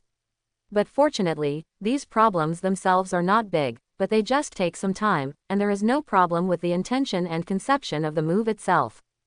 Finn has rich experience from developing Lushan, Gunslinger to the Fallen Angel. He believes that as long as he slowly polishes and reaches the state of doing whatever he wants, he no longer needs to be too distracted in battle to maintain the state. Fortunately, the word, hard work, seems to have been engraved in Finn's soul. He is the kind of person who will not give up until he reaches his goal. In just a few days, the first gear of the Fallen Angel has already had a hint of spiritual charm. The reason is that Finn has been practicing tirelessly and thinking from time to time in the past few days, coupled with Finn's abnormal physical fitness and super qualifications, the state of the Fallen Angel has gradually assimilated into muscle memory and instinctive conditioned reflexes. The sluggish feeling in the previous first gear caused by the extra mental consumption in the battle has long disappeared, and now it has fully met the conditions for actual combat. But it is too early to use the second and third gears in battle now, and perhaps an opportunity is needed. Of course, it is impossible to completely not consume the mind. After all, the divine martial body is developed based on the return of life, and the essence of life return is the extension of will, which is inevitable. It can only be said that after the proficiency is improved, the impact is minimal. In a few days, as the use of the first gear became more and more arbitrary, Finn has decided to stop here, because he knows that the use of the second and third gears requires higher requirements, and this is a slow process and cannot be rushed. Finn has begun to think about another important issue, that is, how to maximize the combat advantage of this move. After all, the fallen angel is just a status skill that enhances its own speed, just like a buff, itself it can't actually produce attack damage. Only when it is matched with suitable equipment can it play its greatest value. Fortunately, Finn's own moves are only a few, not so fancy. Confrontation, recklessness, and punching to the flesh are his beliefs. The ultimate flesh, the ultimate strength, and the joy of sweeping all enemies. So he soon figured it out, and he found that only the cannon fist can really play the greatest advantage of this move. But this is exactly what Finn wants, and fists are the romance of men. He analyzed that the finger gun relies on the power of the fingers rather than the speed of the body. In the absence of the bonus of the armed color entanglement in the gun god state, the power of the finger gun dropped by 50%, and it can only barely threaten the combat power of major generals and below. However, the finger gun he used was just to use machine guns to achieve the effect of quickly clearing the field. The attack power itself is limited, and it is not very useful against the strong. In particular, without the blessing of armed color, the attack ability is even weaker, so it is not suitable for the fallen angel Wu. The hollow stab is different. As a skill similar to swordsmanship, it is full of skills. The slash itself is extremely sharp. Although it ultimately relies on the strength of the arm, it can transmit the strength of the whole body. So even without the blessing of armed color, due to the characteristics of the hollow stab itself, it can still maintain 70% of the attack power in the gun god state. Although the cannon fist has lost the ability to attack from a distance, it is also powerful in close combat because it is a fist attack. It fits the fallen angel very well, and thus has become the strongest attack method recognized by Finn. Finn has been training the cannon fist these days. It is crucial for him to be able to use the cannon fist flexibly in the fallen angel state. This is also the original intention of creating the move, and fortunately it has not been let down. The requirement for the hollow stab is that it can be used normally, because the original intention of the fallen angel form is close combat, and the long-range hollow stab is only used to prevent special situations. In this carefree practice of moves, Finn enjoys the quiet years of this person, but he doesn't know that the outside world has been turbulent because of him. Chapter 51. The snow was still falling, and the waves were gently lapping at the beach. On the desolate beach, Finn was training his moves. Under the fallen angel, afterimages flickered, leaving only faint footprints on the snow. The fist wind whistled, releasing the ultimate power, and the space seemed to be trembling. There were ruins not far away. At the other end of the island, towards the Drum Island Pier, spies from major pirate groups have been coming since a few days ago. Most of these people who arrived early came from super large groups, and only they have the strength to configure such positions. Among them is Bigman's 17th son Charlotte Comper, who is short, smart and meticulous, and is responsible for intelligence work. Their main purpose is to confirm Finn's strength and whether he can really compete with the general. If true, this will be the person who determines the situation. He cannot be offended, and he must be won over as much as possible. They have long passed the era of fighting and killing, and what they need is to win over the strong to join and live a stable life. Afterwards, many pirate groups arrived one after another. Some of them were ambitious young generations, such as the Kid Pirates, who were just starting out and were full of courage and wanted to challenge Finn and become famous all over the world. Some were elite members of large pirate groups, hoping to make a name for themselves here. In addition, there were some lone travelers who came with the passion to challenge Finn and challenge the strong, and so on. Of course, there were also many relatively weak pirate groups who knew that they were not strong enough, so they came as a whole team. After all, there was only one ship. They didn't come to join in the fun, see the world, and try their luck, thinking that they might be recruited by the big guys. Some simply came to spend a vacation and join in the fun, such as the Crazy Wolf and his men from the Cloud Island. It can be said that they all had their own thoughts. All of a sudden, the Drum Island seemed to have become the focus of the entire Great Line. And Finn himself was concentrating on honing his moves in the snow curtain, and he seemed to have never noticed all this. The atmosphere on the island became solemn and strange, and every falling snowflake was filled with a hint of suspense. The whole island was filled with a strange silence. No one made trouble. Everyone knew that there were too many people coming, and they might run into iron plates. No one who could come here on the sea was a fool. If there was, they would have sunk into the depths of the sea long ago. On the sea, the strong prey on the weak, and conspiracy is calculated. You need to be careful and beware everywhere. No wonder people say that the sea can turn boys into men. The passion of hot blood is exclusive to young people. They haven't suffered enough losses, their blood has not cooled down, and they are still eager for adventure. Magnetic Drum Island has also ushered in a prosperous scene of business opportunities, and various industries have burst into vitality. Among them, the hotel industry and bars have become the most popular places, with crowds of people surging and bustling.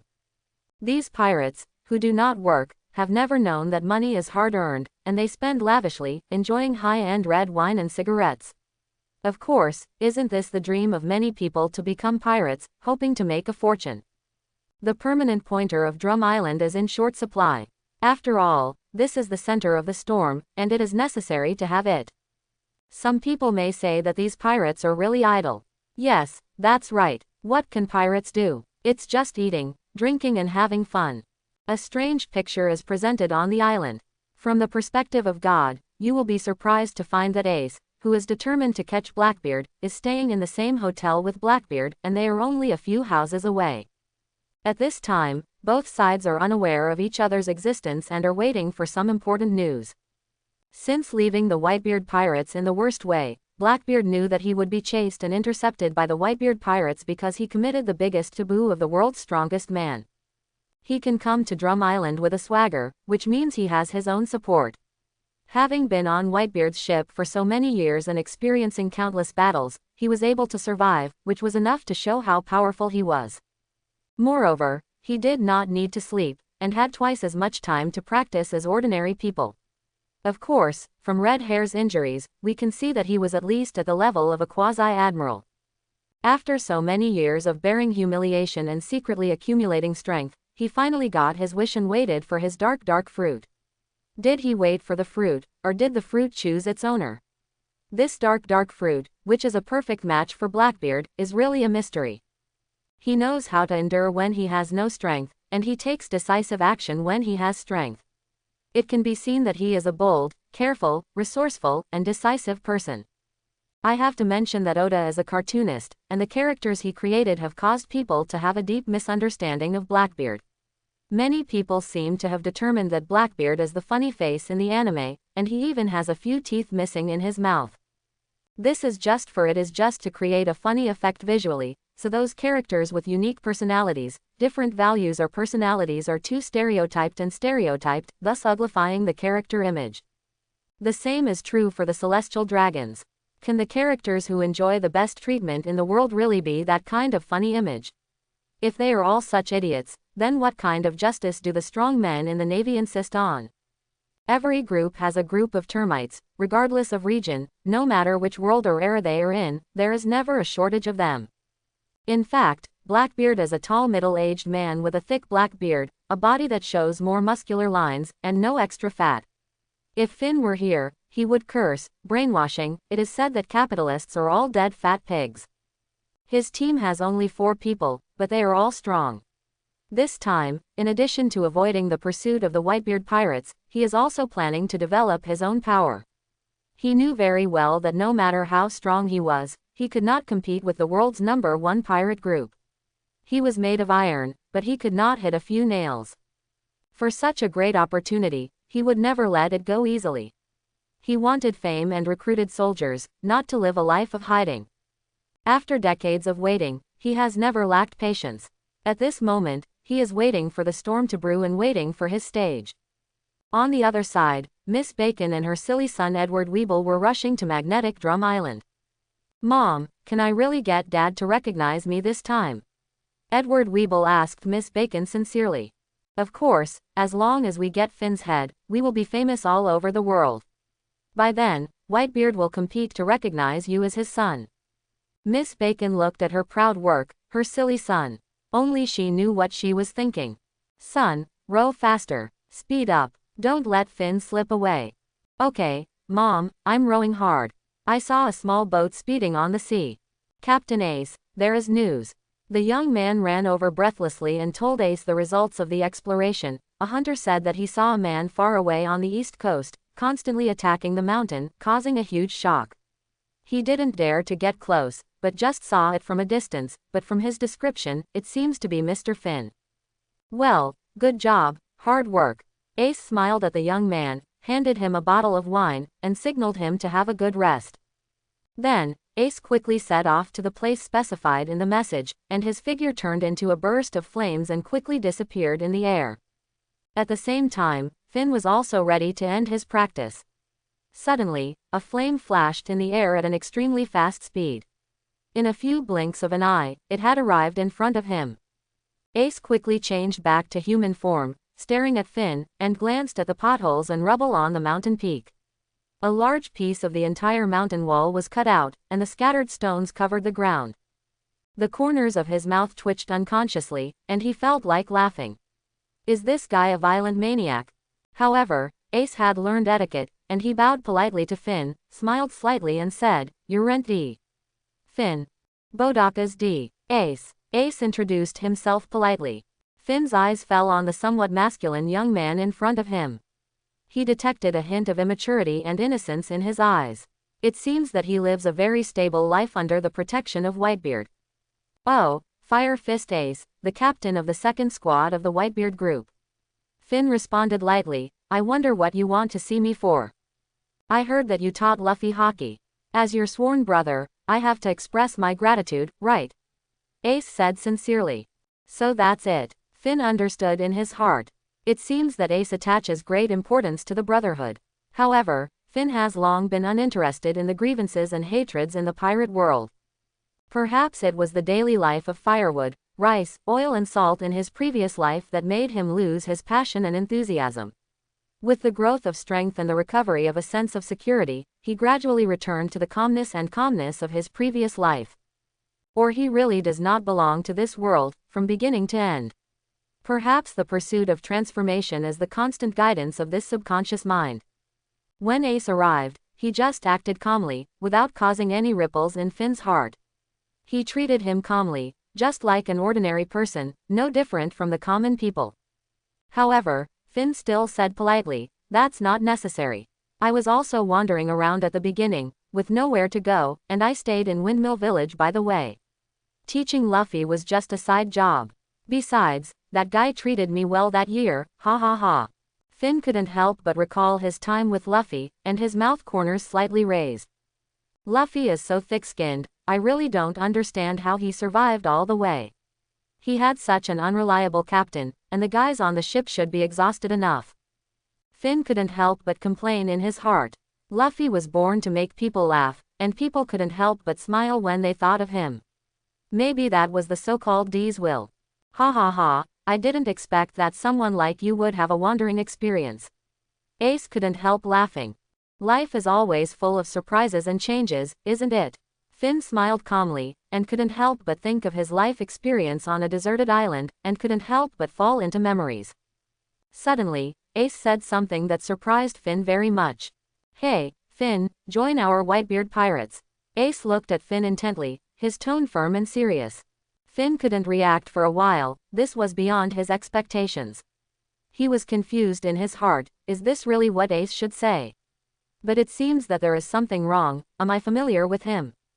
Later, he gradually realized that it might be a misunderstanding caused by his fragmentary memory of his previous life. It was he who preconceived Ace's personality and character setting, and they didn't understand or know him from beginning to end. Ha ha ha, you think so highly of me, but I don't mean to do that. I appreciate your kindness, Finn responded with a slight smile.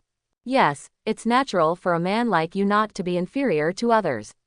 Ace said lightly, with a hint of recognition in his eyes. Finn's decision was just like his decision back then, nothing strange. Seeing that Finn refused to join the Whitebeard group, Ace was not interested in continuing the conversation at this time. After all, they were not familiar with each other. On the sea, young people's friendship comes more from fighting, and it is the nature of men to be competitive. At this time, Ace was a little eager to try, and he wanted to fight Finn. Also from the East China Sea, also 20 years old, Finn at this time was said to have the strength of a general, and his name was known all over the world. At the age of 17, he went to sea with the goal of Pirate King, founded the Spade Pirates, and refused the invitation of the 7 warlords of the sea under the world government, which was also famous all over the world. Although he lost to Whitebeard, he was the strongest man in the world. With the support of the Whitebeard Pirates, he is the captain of the 2nd division of the world's strongest pirate group at a young age, and his reputation and arrogance are even greater. Seeing Finn, who is also from the East China Sea, he has been determined to become the strongest since he was a child. At this moment, he wants to prove that he is the strongest of this generation. Finn, let's have a sparring match, Ace said seriously, showing the unique passion and impulse of young people, as well as the unconvinced and unyielding personality. Finn looked at Ace in surprise, wondering in his heart, why does this guy want to challenge me? He was polite to Shanks in the comics at the beginning, why is it different when it comes to me? He doesn't think I'm weak, right? Then, through the perception of the smell, he knew that men's desire to win, looked at Ace again, smiled slightly, and then said, no problem, if you want to try, then I will practice with you.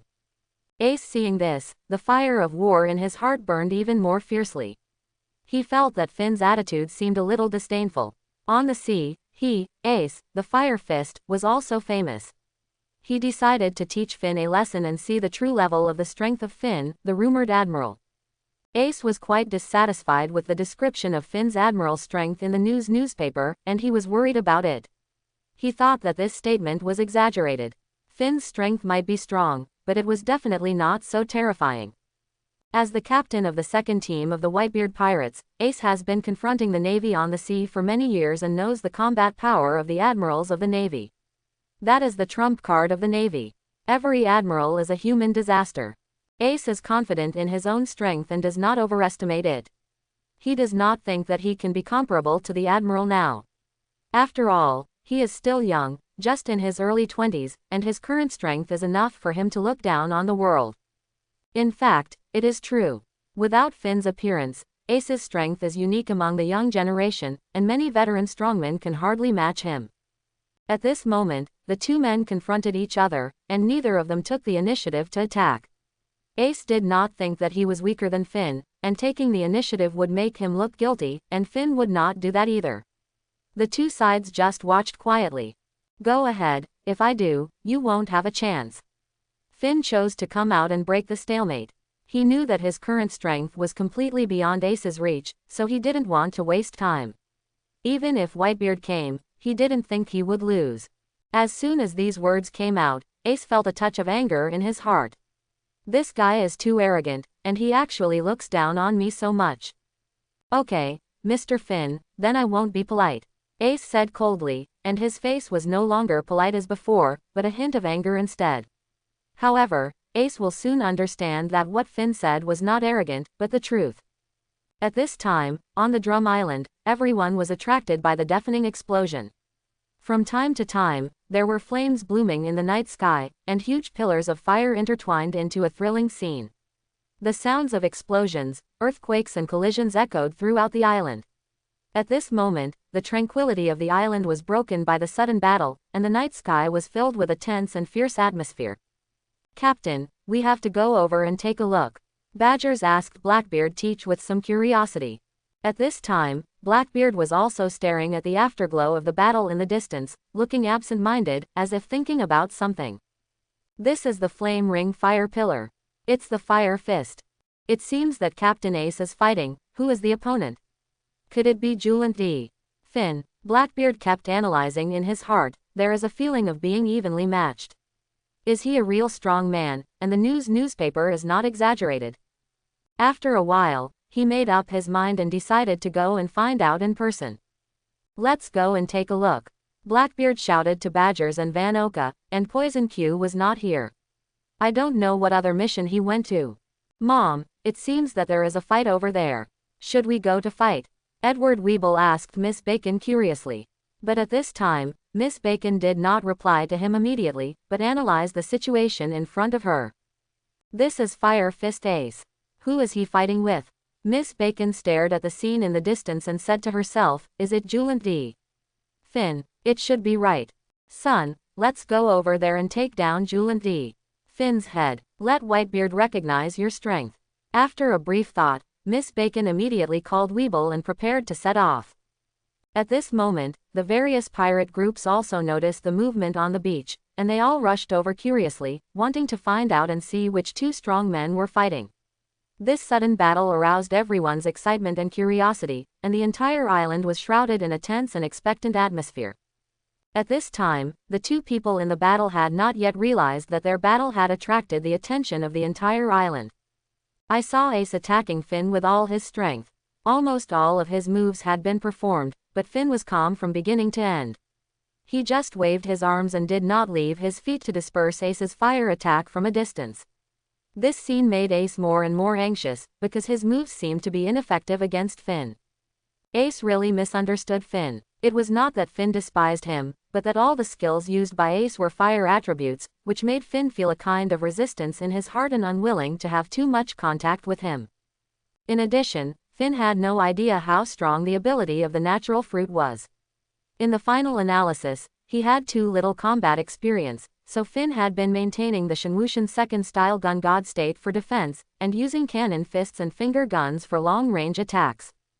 At this time, the pirates on the island finally came to the beach one after another. The surrounding heated discussions began to rise one after another. The man who fought against Ace with the fire fist, is he Julant D. Finn? Someone asked in the crowd. It's really incredible. He looks about the same age as Ace, but his strength is stronger than Ace with the fire fist. Does he really have the combat power of an admiral? Some people who know Ace's identity and strength couldn't help but take a breath, and were shocked that the 20-year-old Finn was so terrible. It's really terrible. Are all the young people so strong? Have you realized what Julant D. Finn is capable of? The three Blackbeards were mixed in the crowd. Teach looked at Ace on the field, and some complicated emotions surged in his heart. After a long time together, there was still some affection. At the same time, there was also some fear of Ace's strength. However, when he saw Finn, who was fierce opposite Ace, he frowned slightly. This was beyond his expectation. He never thought that this newcomer from the East China Sea who had just arrived at the Grand Line had such strength. He himself had been through many battles and could see at a glance that there was a huge gap between Ace and Finn. This also made it difficult for him to control the situation in the future. Things were completely beyond his control, making him a little overwhelmed. At this time, Bowell and Miss Bacon were also in the crowd. They didn't know what they were talking about, and Bowell kept nodding, looking like a mentally retarded child. Ace on the battlefield was facing Finn's strength at this time. This was completely unexpected. He had felt that Finn was very strong before, but he never thought that the gap was so big. He felt that he was like being played with. Since he went to sea at the age of 17, he has never suffered such a big loss from his peers. Finn's response was like playing with a child. He was really angry and ready to get serious. Finn, get ready. Don't blame me if you die. Ace shouted loudly. He had decided to use his strongest move. He had been reserved before and they were just tentative attacks. Flames gushed out from between his hands. In a few breaths, several circles of huge spiral flames were formed. These flames gathered in his hands, shining like the sun. At this time, the temperature at the seaside rose sharply, and the snowflakes were evaporated before they even fell, and the ground was drying up under the scorching flames. Take it, Finn. Ace looked at Finn and shouted. At this moment, Finn felt the threat of this move. He could feel that this was not an ordinary flame, and the temperature was extremely high. His face couldn't help but be a little solemn, and he couldn't help but start to be serious. Looking at Ace on the opposite side, he also agreed at this time. He was very strong, a strong man. At this moment, Finn had also made up his mind. He would use all his strength, because all his strength was the greatest respect for the strong. Great Flame Ring Flame Emperor. Cannon Fist Maximum Equivalent Wave Pulse. Both sides attacked at the same time, and a huge fireball accompanied by a raging heat wave attacked Finn, while Finn's cannon fist also rushed towards Ace with black ripples. In an instant, the collision between the two produced a huge explosion, and the flames splashed everywhere. The surrounding pirates had to dodge everywhere to avoid being affected. In the fireball, the cannon fist broke through the flames, leaving a cylindrical vacuum channel. At this time, Ace had already exhausted his old strength and had not yet generated new strength. He had no time to dodge and was directly hit by the cannon fist carrying the black-armed color, leaving a deep gully on the ground. Ace directly hit the mountain wall on the side. Bang! With a loud bang, the entire mountain wall collapsed, and Ace was hit hard into the mountain, dying and falling into a coma. At the moment when Finn and Ace's all-out confrontation ended, a huge slash quickly attacked Finn.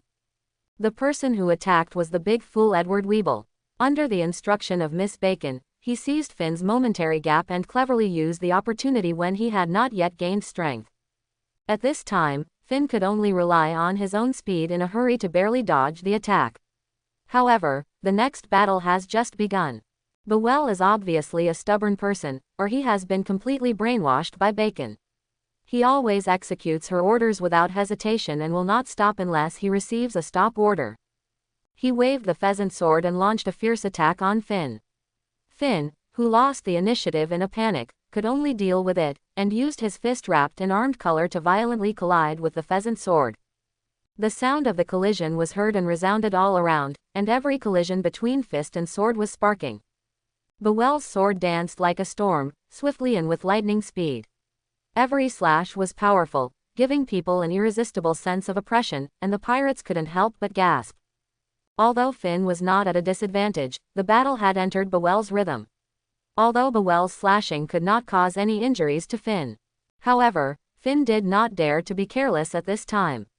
Although this big fool was a little stupid, he was really strong. Although not as good as Finn, he was far better than the generals. Moreover, he had a strong sense of combat. Maybe this was what was called a lack of nerves. The ground where Finn stood began to collapse, and huge cracks spread around, showing the fierce collision between the two people in the field. What a despicable guy, he actually attacked. At this time, someone said indignantly. On the sea, although the strong are respected and full of all kinds of conspiracies and tricks, they care more about the surface of openness and honesty. Buell's unannounced attack immediately caused a commotion around him, but no one wanted to stop him, because this big fool was too strong.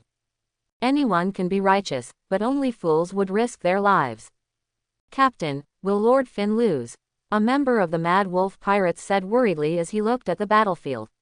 Obviously, Finn has a very high prestige among this group of pirates, and no one wants to see him lose. "Captain, should we take action?" That's Ace the Fire Fist. Blackbeard's group was also watching the battle on the sidelines. Barges asked, knowing Blackbeard's past and the grievances and hatreds. Blackbeard ignored him at this time, but looked at Buell, a little hesitant. Obviously, he knew about this guy who ruined Whitebeard's reputation, and he was a little unsure whether this guy would turn around and want to kill him after seeing him. Blackbeard made another calculation in his mind. Ace was seriously injured at this moment. It was a rare opportunity. He could catch him without any difficulty. Considering Ace's identity, he believed that the world government would definitely pay a high price. Then, he thought of Whitebeard's protective temper and thought that this might be an opportunity to start a world war. The Navy was very likely to start a war with the Whitebeard pirates. He seemed to want to muddy the waters of the world, fish in troubled waters, and reap the benefits. Anyway, he was barefoot and not afraid of wearing shoes. So, he finally made up his mind. "Let's go and catch Ace," Blackbeard said to Barges and Van Oka, and then they went straight to the rock wall where Ace was buried. At this time, Finn was very annoyed. This big fool was completely in a state of not giving up until he died. He chopped and hacked at Finn wildly. Even a clay man would be angry, let alone him. Finn was thinking in his heart that he must make this big fool look good next time. Suddenly, Finn found something wrong in his observation. In the corner of his eye, he saw that Blackbeard and his gang had actually aimed at Ace when he was attacked by Buell. Although he didn't care about Ace's fate, Ace was already a strong man he recognized. He couldn't just sit back and watch when he was seriously injured and suffered such humiliation. Any strong man who dared to challenge himself should be respected, because strength is accumulated step by step. Therefore, Finn was very awed by strength. The strong man who was defeated by him was attacked by his enemies when he was seriously injured. This was a disrespect for strength, a disrespect for Finn, and an exploitation of him. Ace came with gratitude, and the serious injury was also caused by him. He couldn't ignore it in terms of emotion and reason. Ace was defeated in a fair fight. This was his fate, but at this time, he would never allow such a despicable thing. Seeing that Ace was about to be dug out and taken away by Blackbeard and his gang, Finn's eyes became more indifferent. Then, he caught Bowell's slash with his fist and grabbed the pheasant with his other hand. However, Bowell obviously would not let Finn succeed easily, and quickly slashed back with his sword. In an instant, Finn's palm wrapped in armed color was scratched by the knife, and blood flowed out. But at this moment, Finn seized the opportunity, approached Bowell in an instant, and hit him with a huge cannon punch, knocking him away directly. Then after a few instants, Finn appeared opposite the Blackbeard pirates. Ahahaha, Julant D. Finn, it's really powerful, but there are 3 of us. Are you going to attack us? What do you think your chances of winning are? Blackbeard's eyes were completely focused on Ace at this time. He didn't want to cause Finn's dissatisfaction. After all, he had seen Finn's fighting power, which was so powerful that it was terrifying. He didn't want to be an enemy with him. Even if he could win, the loss would be huge, especially since their enemy was Whitebeard. Therefore, Blackbeard prefers to solve the problem through words to avoid unnecessary fighting. However, Finn has his own persistence. How can he let Blackbeard fool so easily? Leave here, I can forgive the past. Finn stared at Blackbeard coldly. His voice was a little indifferent, the scene was very chaotic, and he didn't want to escalate the situation further. Ahahaha, it seems that I, Blackbeard Marshal D. Teach, will become famous today. Blackbeard also did not intend to give in, and said to Finn. The atmosphere between the two sides solidified instantly, the chill filled the air, and the scene seemed to be frozen in an instant. Blackbeard's smile solidified on his face, and Finn's eyes became colder. The pirates who were watching also felt the tense atmosphere, and there was silence for a while, only the sea breeze blew by, making a faint whistling sound. Do it, Blackbeard shouted. Bang! Van Oka took the lead in firing directly, obviously wanting to catch Finn off guard. But under Finn's observation hockey, all threats were exposed. Finn instantly turned sideways and dodged the bullet wrapped in armament hockey. The bullet broke through the night in the air, and the sound of penetrating the stone wall was creepy. It penetrated 1 meter into the stone wall, leaving a deep hole. A sense of vigilance emerged in Finn's heart. The power of this special bullet wrapped in armament hockey was so great that he was afraid. He didn't know whether his body could withstand such an attack, and he didn't want to gamble. Immediately, Finn decided to kill the fool who shot at him first. What he hated most was that people pointed guns at him. This was a taboo for many time travelers. It was deeply rooted in their hearts and had nothing to do with threats. It was purely a complex. Then, several afterimages flashed in the air, and Finn went straight to Van Oka. Obviously, Blackbeard had already prepared for it. He had already ordered Badgers to protect him closely. However, Badgers was no match for Finn. Under Finn's angry fist, Badgers tried to raise his fist to fight back, but in just a moment, his entire arm was broken and his body was hit hard. Seeing that he lost his protection in an instant, Van Oka sweated coldly. He knew Badger's strength. This situation was not because he was weak, but because the enemy was too strong, so strong that he was helpless. You like to shoot cold guns, right? Go to hell. Directly put his fingers together and stabbed in the air, a huge slash went straight to Van Oka, and Finn was determined to kill the guy who shot here. Blackbeard also reacted at this time and directly broke the slash with a punch covered with armed color. At the same time, Bowell rushed over again, and seeing someone helping, he directly joined Finn's siege. 2 fists are no match for 4 hands, especially Blackbeard and Bowell. One is comparable to a general and the other is comparable to a shichibukai. And Van Oka kept shooting from a distance. The situation in the field was once again turbulent, and the battle between the 3 became more and more intense. Finn gritted his teeth and withstood the attacks from all directions. He felt unprecedented pressure. Finn took Bowell's slash, and then Blackbeard's fist attacked him. In a hurry, the slash came again. Finn struggled to take it, and his perception of observation reached its peak. The sniper's shooting was too powerful. Once hit, Finn would inevitably be injured. At the moment when Finn dodged a shot, Bowell and Blackbeard attacked Finn almost at the same time. He could only do his best to take the powerful attacks of the two with both hands. In an instant, Finn's body was blown away by the powerful attack, leaving several deep pits when he landed, and he managed to stabilize his body. At this time, Finn was really angry. He had never been so aggrieved and angry since he came to this world. Unconsciously, Finn's skin was full of white gas began to emerge, and his whole body turned red. "You really make me angry, Blackbeard, teach." Finn looked at the people in front of him and roared coldly. In extreme anger, he forgot all his concerns and only thought about blowing up the enemy in front of him. In an instant, the whole body of the armed color hardened, and at the same time a huge airflow emerged from Finn's back, forming a wing like an angel. At the same time, the high temperature radiated from the body directly turned the snow in the air into rain and fell. Then, the divine martial body 3 styles fallen angel, appeared in front of people for the first time, accompanied by Finn's violent roar. "Are you ready to go to hell? What kind of ability is this? Is this an angel? Is this a fruit ability?" The people around felt the terrifying aura emitted by Finn, and couldn't help but think in their hearts. At this moment, whether it was the members of the 4 emperors or the people of the various pirate groups, they were all shocked by this scene. They were already shocked by Finn's terrible strength. At this time, in this form, as long as they had some experience, they knew that it was definitely a big move. At this time, everyone was also concentrating and holding their breath, not daring to disturb the battle in front of them. At this time, the 3 parties in the field were even more on guard. Because Blackbeard was also afraid of Bowell, he was worried that this fool would suddenly give him a knife, so he stood far away from him. Finn didn't intend to waste time, he knew that he had to fight quickly. He had to take the soft persimmon, and he made a decision in an instant. Under the fallen angel, he came to Bowell in front of him in a few instants, and he punched him directly before his eyes could react. Under Finn's full strength and the huge impact, Bowell's whole body was blown up, his eyeballs were exposed, and blood was gushing out of his mouth. Finn learned from his previous lesson and caught up with Bowell in an instant. In an instant, he was already in midair.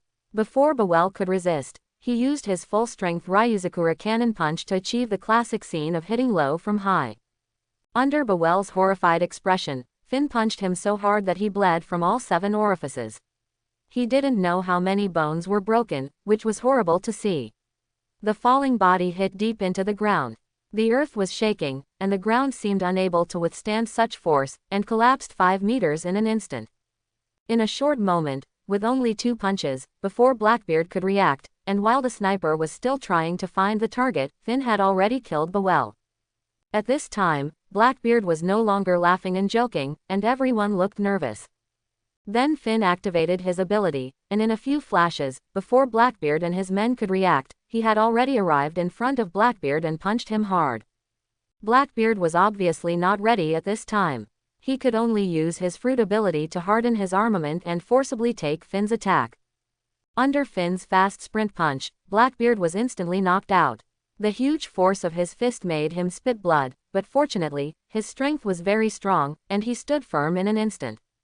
While Blackbeard was flying in the air, Finn started again and came in front of Van Oka in an instant. Before he could react, he was punched. However, at this time, there was a person who rushed out and blocked Van Oka. It was Badgers. He obeyed Blackbeard's order and protected him closely. Because he had broken one arm before, he could only hastily use his left arm to take the attack, but he couldn't take Finn's punch at this time. Blackbeard was knocked out, and he had only a few strengths. He and Van Oka were directly hit into the mountain wall, and at the same time, a loud noise was heard, and the mountain wall broke apart. Blackbeard recovered and looked at his 2 men, who were his loyal men who followed him when he was down and out. He was also angry at this time, perhaps this was the so-called captain's responsibility. Seeing Finn in this form, he guessed that some ability might have been activated. So Blackbeard immediately activated the dark water, trying to suck Finn over, grab him, and make him lose his ability. In an instant, Finn felt a strong gravitational force, as if to pull him towards Blackbeard. Finn didn't understand for a while, was Blackbeard looking for death? But he didn't think too much, because he didn't believe that Blackbeard could turn the tables in this situation, no matter what his ability was. Directly following the gravitational wave, the huge thrust of the fallen angel, Finn came to Blackbeard in an instant.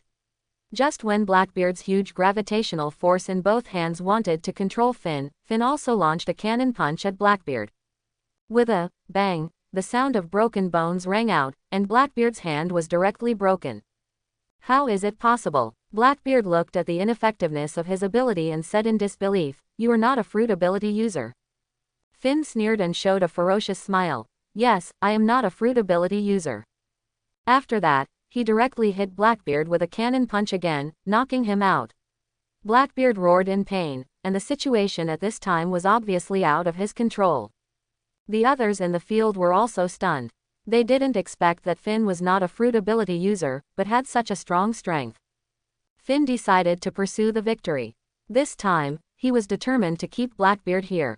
It was not because of pity for Ace, nor hatred for Blackbeard, but the siege just now made him angry. He needed to release this anger, and the price was Blackbeard's life. Bang, bang, bang. Finn's figure kept flashing in the air, catching up with Blackbeard in the air, shooting up and down, left and right at the same time, bombarding him. At this time, Blackbeard was bleeding from all 7 orifices, his ribs were broken, and he was no longer in human form. It was really horrible. Are you desperate? Are you scared? Do you regret it? Are you ready to go to hell? Looking at Blackbeard's miserable state, Finn said coldly with some relief. At this time, Badgers and Van Oka had crawled out of the ruins and saw Blackbeard in such a situation. Even though Badger's hands were completely disabled, he rushed to Finn and wanted to use his body to block Finn's attack and fight for Blackbeard's life. Punch after punch, Badger's was also in critical condition. Blackbeard took the opportunity to seize the gap and activated his ability, and darkness instantly enveloped the entire battlefield. Finn didn't know what the dark ability was, and was quite afraid. He dodged to the side and stared at Blackbeard. However, at this moment, Blackbeard's huge black ball suddenly attacked Finn. Finn had no choice but to dodge, but the ball went straight to the ground. The entire coast was instantly swallowed by darkness, and even the observation color could not see through it. After a few short breaths, the darkness disappeared, and the entire coast was crushed. Everyone around took a breath at the same time. Finn also intuitively felt the attack power of the natural fruit ability user, and it felt that it was indeed a bit over the standard. The AoE large-scale attacks were more powerful than one. He wanted to further finish off the 3 Blackbeards, but at a glance, they had disappeared. Seeing this, Finn could only catch Bowell. He was determined to end the life of this fool.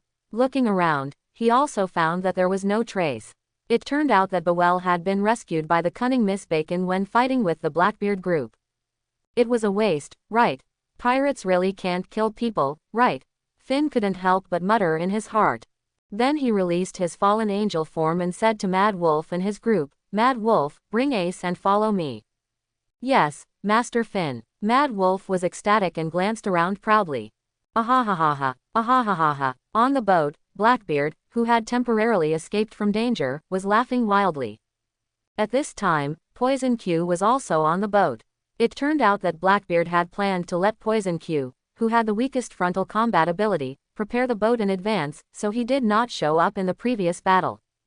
Blackbeard knew very well that he was now regarded as a mortal enemy by the Whitebeard pirates and could not be careless.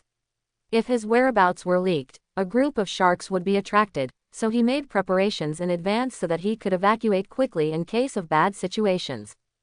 From this, it can be seen that Blackbeard is really a bold and careful person, and he thinks very carefully. This person has been able to hide his strength for more than 20 years. If he didn't have some intelligence, he would never be able to do it. If the plot is slightly changed, and a section is added that Blackbeard is seeking revenge for his father's murder, wouldn't this be a proper inspirational drama? Captain, you're almost beaten like this, and you can still laugh.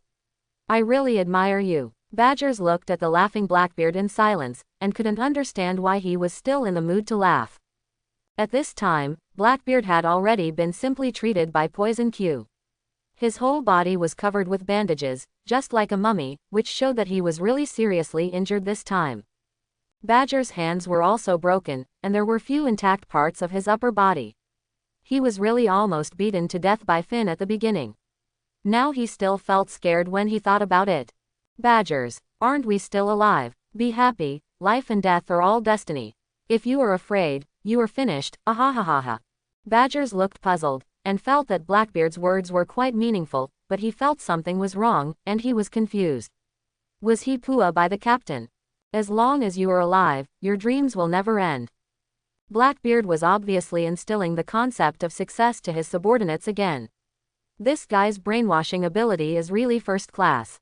If Finn was here, he would have applauded him. He is a master of emotional mobilization. In his previous life, he would have been a pyramid scheme leader. However, at this moment, Blackbeard did exude a heroic spirit, which really infected the three people. For a moment, their evaluation of Blackbeard was raised a few points. They even thought that this was our captain. Victory and defeat are common in the military. Sooner or later, the captain will lead us to get back. But captain, our tracks have been exposed this time. You and barges are seriously injured and will not recover for a while. Our situation will be very dangerous next. How should we deal with the members of the Whitebeard pirates and those who want to gain Whitebeard's friendship? Van Oka suddenly interrupted. Obviously, among this group of people, Van Oka looks like the only normal guy, with a cultural atmosphere and relatively minor injuries. At this moment, he is sober and obviously aware of the severity of the situation. They are facing great danger at this time. Ahahaha, then we won't hide, let the storm come harder, let the world turn upside down. Blackbeard said with a somewhat crazy look. He was very clear about his situation at this time. Having been in the Whitebeard pirates for more than 20 years, he knew how powerful they were. At this moment, they were like a candle in the wind, which would go out if blown. However, Blackbeard made a decision. He wanted to make Ace's identity public. This was the biggest secret that he, who never slept, overheard that night. He wanted to let the storm sweep the whole world. He believed that as long as the news reached the Navy, they would definitely take action against Ace. With Whitebeard's personality, Blackbeard believed that he would not let his son be caught and executed by the Navy, and would definitely take action. So let the Navy contain the Whitebeard pirates, and they would be relatively safe. World News Headquarters. Moses, I'm Morgans. Which distinguished guest is calling? Morgans asked after taking the Den Den Mushi handed over by his assistant. Then, the voice from the Den Den Mushi shocked him so much that he almost fell to the ground. What? Fire Fist Ace is the son of Pirate King Gel D. Roger, and Padakas is his mother's surname. Obviously, this news made him sweat.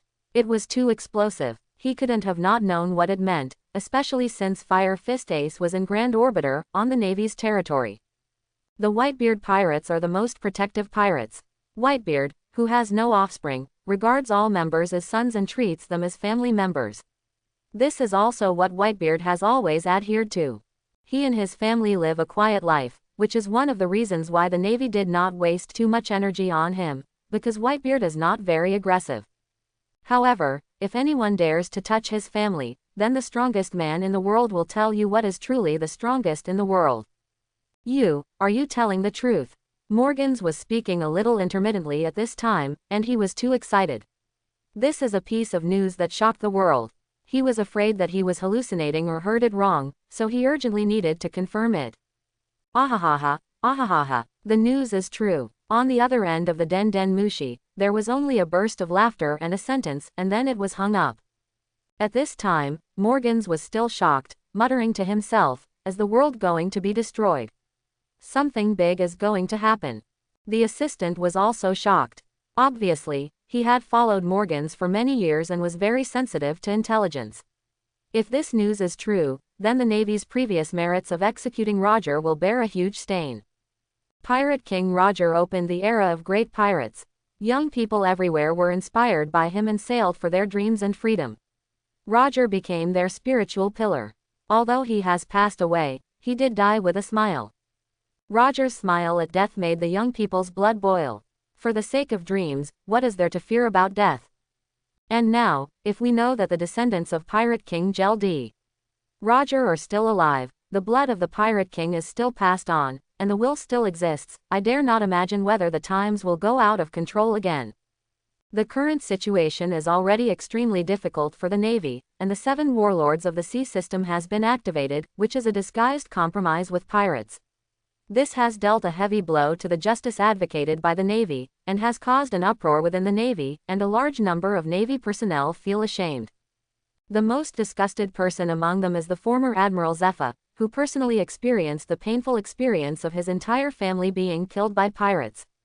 The Navy has come to this point, isn't it, because the situation on the sea has reached a point where it is difficult to maintain by the Navy alone. President, do we really want to report this news? The assistant asked in a trembling voice, obviously knowing that the content is too sensitive and afraid of being heard by others. New World Big Mon Pirates. Mom, Comper sent a message and sent back a photo of the battle. He estimated that Julian D. Finn might not just be a simple admiral. Big Mon was obviously interested and signaled to continue. He guessed that the previous news might be the Navy's praise for Finn, just to let us pirates contain such uncontrollable combat power. It is even possible to defeat Kizaru. Otherwise, it can't be explained that the news about Finn suddenly spread all over the sea. The purpose is obvious, that is, to let the pirates contain Finn. This must be the Navy's instigation. Katakuri reported to Big Mon with a serious face. And, Comper also said that Finn's strength has exceeded his judgment range, and he said that you must make your own judgment. Oh, he actually gave such an evaluation. It seems that the man is really extraordinary. If Finn was present, he really couldn't help but applaud. The analysis is very insightful. Sure enough, there are smart people everywhere. If you really think others are stupid, then the real fool must be yourself. Well, did you defeat Kizaru? Big Mon looked at the photos sent back one by one, thinking, with a solemn and serious expression. Is this Marshal D. Teach, the recent traitor of the Whitebeard Pirates? He is actually a dark fruit ability user, and he also has such a strong physical ability. He is really well hidden.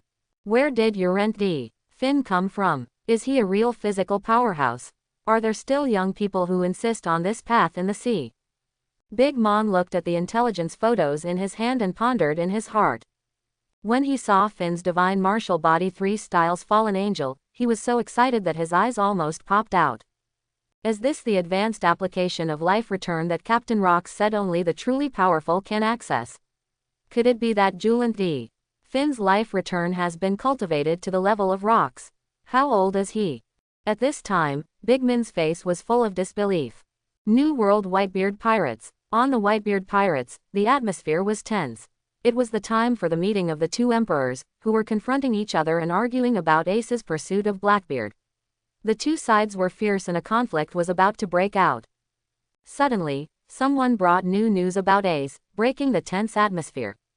Dad, stop. There is new news about Ace. Marco hurriedly flew over and shouted. At this time, Shanks and Whitebeard took the initiative to withdraw their domineering color, indicating that they would continue with the follow-up news.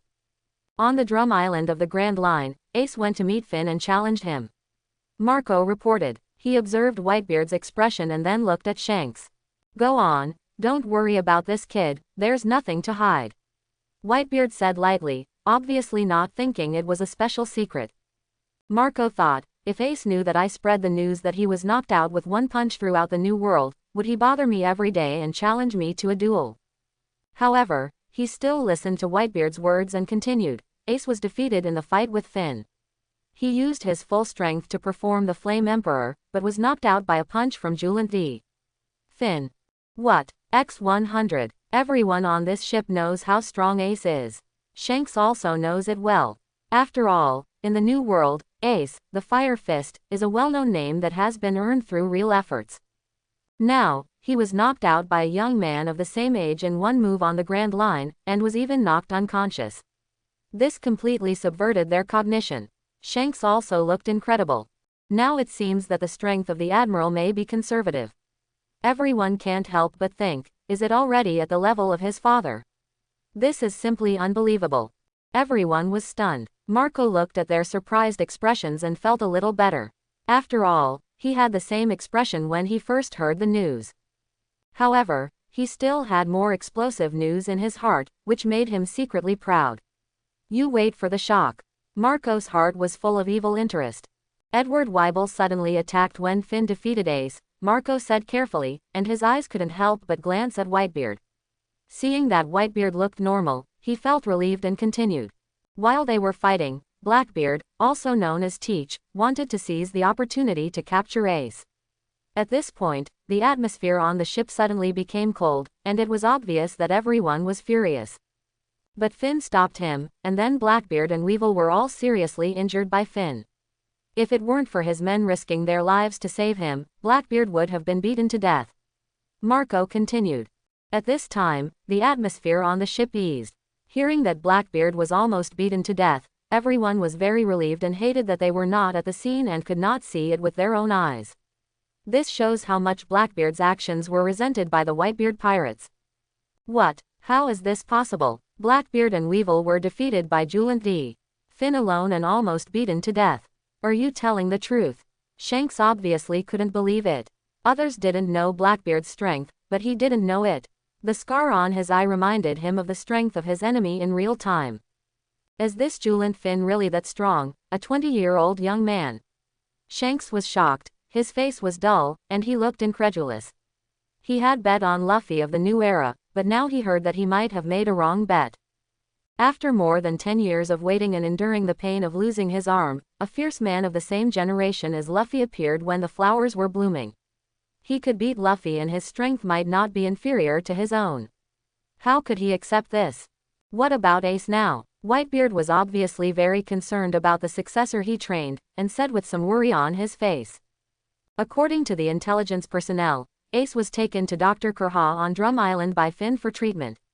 Everything seems to be fine at the moment, and Finn does not seem to be hostile to Ace.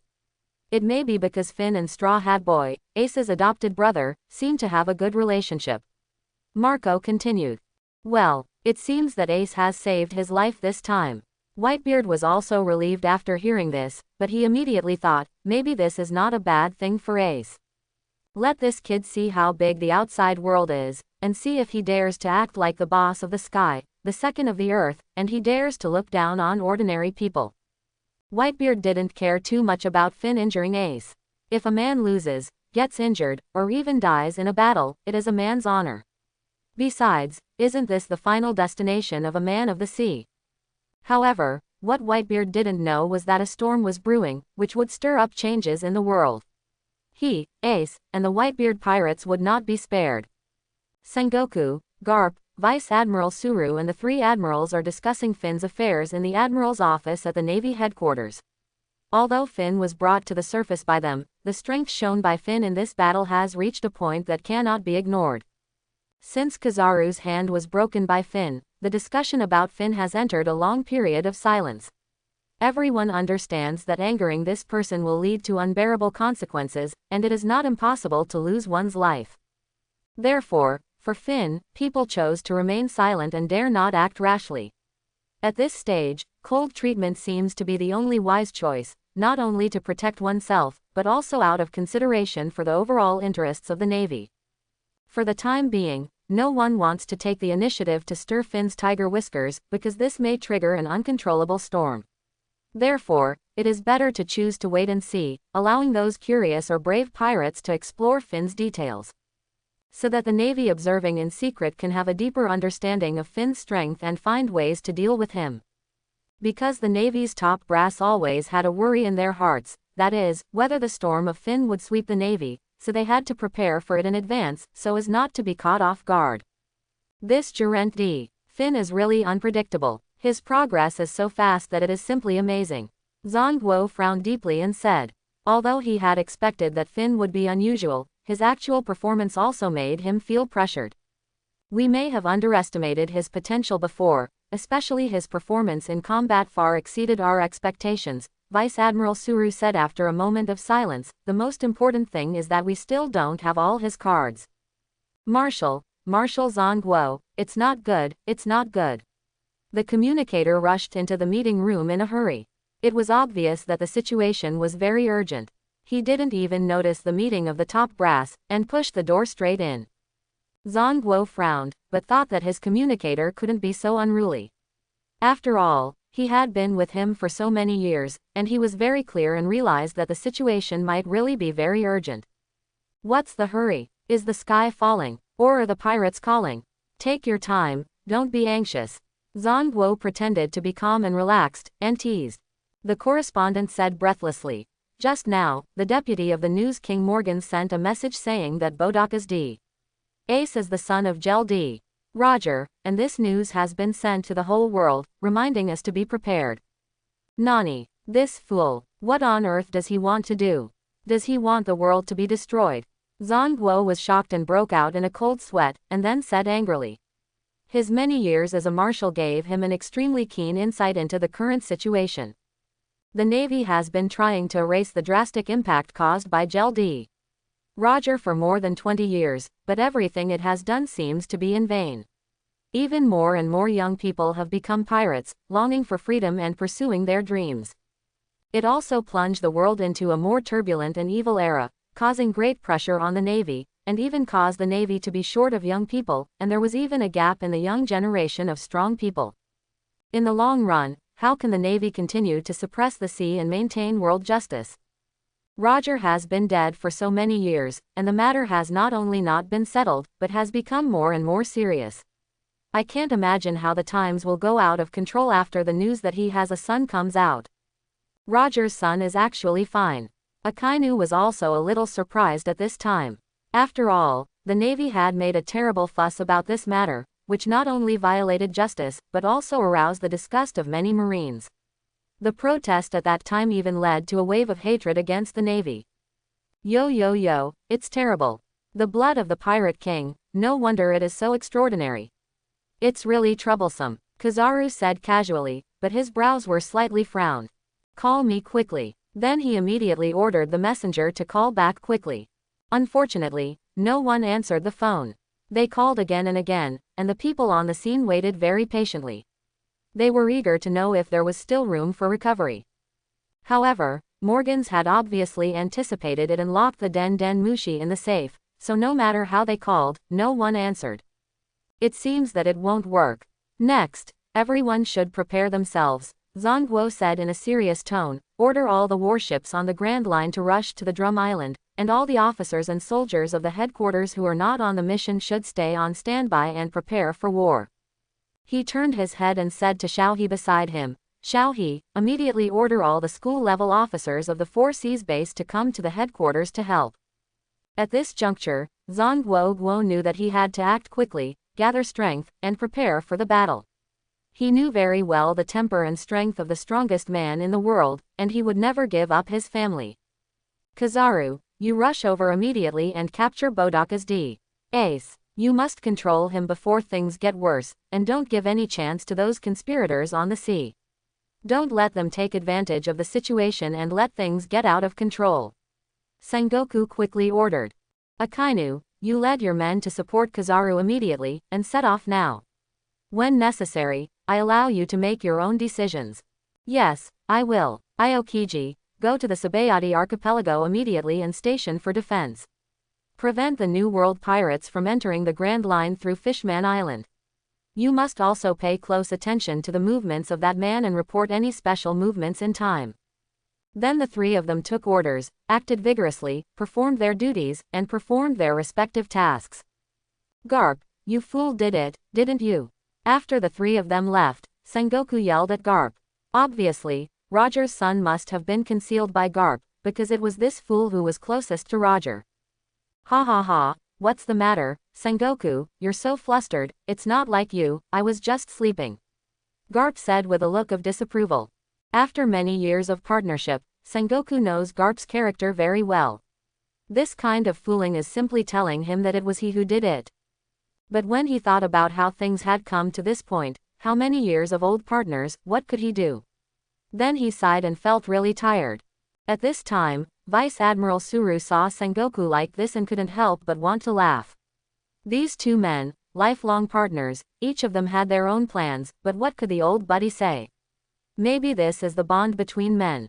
Ace, I didn't expect that Gel D. Roger is actually your father. He's the Pirate King. At this time, on the Drum Island, Crazy Wolf was holding the latest issue of the newspaper, which contained information about Ace's identity. He seemed very excited. Of course, he is the Pirate King. The dream of all pirates is to be the freest and to have a great treasure. Teach. Ace looked at the newspaper, and suddenly fire came out of his head, but he was originally a natural flame fruit ability user, so it was reasonable for his head to have fire. This also shows that Ace's hatred for Blackbeard was deep at this time. But Ace, your situation is a bit bad now. The son of the Pirate King, this is big news, and the whole new world will be shaken by it. Crazy Wolf looked at Ace and said worriedly, the Navy will definitely not let you go if they know about it. Crazy Wolf was really worried about Ace. The bloodline of the Pirate King, Crazy Wolf definitely didn't want to be cut off by the Navy, because this would be a huge blow to the entire pirate world. He had Roger as his idol and was inspired to go to sea, so he naturally didn't want to see Roger's son die like this. During the days when Ace was recuperating, the Mad Wolf gang also found a place in the castle to settle down and took care of Ace wholeheartedly. Friendship between men is sometimes so simple and clear. After just a few days of getting along, the two sides became true friends. At the same time, Finn stood alone on the lonely peak near the castle, in the wind and snow, reviewing the details of the previous battle. Every battle is a precious experience for him. In the real world, there is no chance to delete the file and start over. So every battle needs to be carefully summarized and recalled, and lessons learned from it, so as not to repeat the same mistakes in the future. After all, there will be defeats in battles, and mistakes will cost lives. Finn also doesn't think this will be the last battle, especially after Ace's identity has been exposed. The next era will be more chaotic, and there may be more battles waiting for him. At present, the entire Drum Island has become the center of the storm. The admirals of the Navy are probably on their way. Finn guessed that Kizaru should be the first to arrive, after all, he flies fast. Maybe I should have a good talk with Ace, otherwise, if this goes on, the entire Drum Island may be destroyed. Finn thought with some worry. He came from a peaceful world. His dull, depressing, and hopeless life made his heart full of resentment. After arriving, he always wanted to be strong and detached. He didn't want to get involved in cause and effect, but he was not cold enough to ignore the lives of all the people in a country. Ace, what are your plans? If you continue, this country may be dragged into the abyss by you. Finn got straight to the point. The situation at this time was critical and urgent. He didn't want to cause a disaster and destroy the country because he saved Ace and seriously injured Teach, making him lose his sense of security. At that time, the cause and effect of all lives will be intertwined with him, and he can't ignore it. His state of mind has not yet reached this point. He is still a mortal, not a god, and he can't look at all living beings indifferently. Ace is not stupid. He understands that he is now like a barrel of gunpowder, the fuse of the battle, and the symbol of disaster. Wherever he is, there may be destruction. At this time, his resentment towards Roger has reached the extreme. He thinks that all this is caused by him. He has endured all the pain that he should not have endured, and he hates it very much. Ace decided to leave here alone. He did not intend to inform Whitebeard because he knew that the current situation was too bad. If he told Whitebeard, the entire Whitebeard pirates might fall into the abyss because of him. For his former companions, he did not want to see them die because of saving him. Therefore, he decided to face it alone. It started with him and ended with him. He was not going to hide. He was determined to show a braver side than Roger in that empty sea and fight the Navy alone. Finn watched all this and recognized Ace's performance, both in terms of strength and as a man's responsibility. Finn knew that although his strength was also cultivated bit by bit, it relied to a large extent on the transformation of the system, but Ace was not like that. Ace's strength was cultivated through 10 years of practice. In order to realize his dream of going to sea, he has been picking up scraps in the garbage mountain to save money and practice fighting since he was a child. Among the younger generation, there are almost no people who can compete with Ace. Don't talk about the smoke fruit. Without the sea stone, the fart attack is useless. How can it be compared with the devastating attack ability of the flame fruit? Especially now that Ace has only been out to sea for a few years, he has been under the protection of the Whitebeard pirates, playing some mid to high-end games, and has not fought against top-level strongmen. His fruit ability has only been developed a little. As a rare natural devil fruit that burns everything, can it be weak? Can't beat the magma fruit. Is it just that the simple fruit ability is not as good as it? Akainu has developed 30 years more than Ace. Finn also wants to know where Ace's upper limit is. Is the flame fruit really something that even dogs won't eat? He also knows that all members of the Whitebeard pirates should be on the way now, and the Navy has not made sufficient preparations this time. There is no strategic layout of Marineford, and there is no gathering of the 7 warlords of the sea. Ace has not been caught yet, and the situation is completely different. Finn wants to know whether the crew members belonging to the Pirate King will appear under the current circumstances. After all, this is not a life and death test, not going to Marineford, the ironclad Navy headquarters, but to the great waterway with natural dangers. Looking at Ace's back, Finn felt compassion. When a strong man ends his life in the world, he should have the strongest attitude. He decided to give Ace 3 days to recover from his injuries and delay him for 3 days to the best of his ability. Of course, he had to do his best, but he guessed that it was most likely Kizaru who came and should give him this face. After that, Ace's life and death will follow fate. For Finn, he has his own ideals and cannot change for others. There is a huge horror between life and death. He has experienced this scene after experiencing death once. Because of this, Finn has the crazy idea of pursuing transformation and transcendence. Eternal life is what everyone desires, whether it is an emperor or a peddler. Finn is no exception, but he is more persistent. This is not because he is more paranoid or crazy, but because the existence of the system makes him see hope. People can't reach it, call it God. Strong, even stronger, so strong that it is difficult to understand, is God. 100,000 pounds of strength is still a mortal body, what about 200,000 pounds? Maybe, 1 million jinn. 10 million jinn. No one knows, is it a mortal or a supernatural being? Perhaps he has long been revered as a god by the world. As for why Finn gave Ace 3 days. Because he was exploring his own path. The feeling of his previous life told him that these numbers have special meanings, maybe it is a kind of superstition in his heart, maybe it really exists. Finn does not intend to delve into it, he just obeys his heart. At the same time, when everyone on Drum Island saw the news report, all the major pirate groups in the Grand Line, including the New World, also received the news. For a moment, the entire sea was covered with dark clouds, and was suddenly shrouded in the haze of war. Dad, something bad has happened. Marco hurriedly ran to Whitebeard with a newspaper. Everyone on the Moby Dick was also curious. Marco, who was usually calm and composed, was extremely anxious today. It seemed that something really big had happened. They all came over to find out what had happened. Dad, the news reported about Ace's identity. Is he really the son of Gel D? Roger, Marco eagerly asked Whitebeard for confirmation. In fact, the information contained in this news is simply shocking. If there is any mistake, it will affect the entire Whitebeard pirates, and he can't help but pay attention to it. Whitebeard instantly had a gloomy face and an extremely serious expression, and did not answer Marco's words immediately. Everyone shuddered when they saw this. Could it be true? Who leaked Ace's identity? Could it be Teach? He was just seriously injured and his whereabouts were exposed, and such news came out. In addition, he had been on Ace's ship for a long time. It seems that Teach told the news agency about Ace's identity in order to muddy the waters of the world and let the Navy contain us. Only then can he be safe, and we can't care about him. It seems that he was really injured this time, but he is really a sinister fool. My good son, Teach. That's right, Ace is Roger's son. Seeing everyone's solemn expressions, Whitebeard did not continue to hide it. Besides, the news has spread everywhere now, and even if he denies it, it is useless. But Ace, is it really important whether he is Roger's son?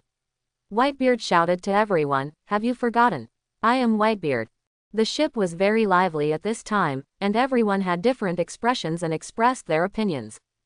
Dad, you actually hid such a big thing from us. Dad was also concerned about Ace's safety.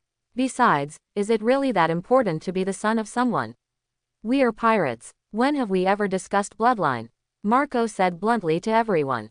Yes, we are pirates. Yes, what should we do now?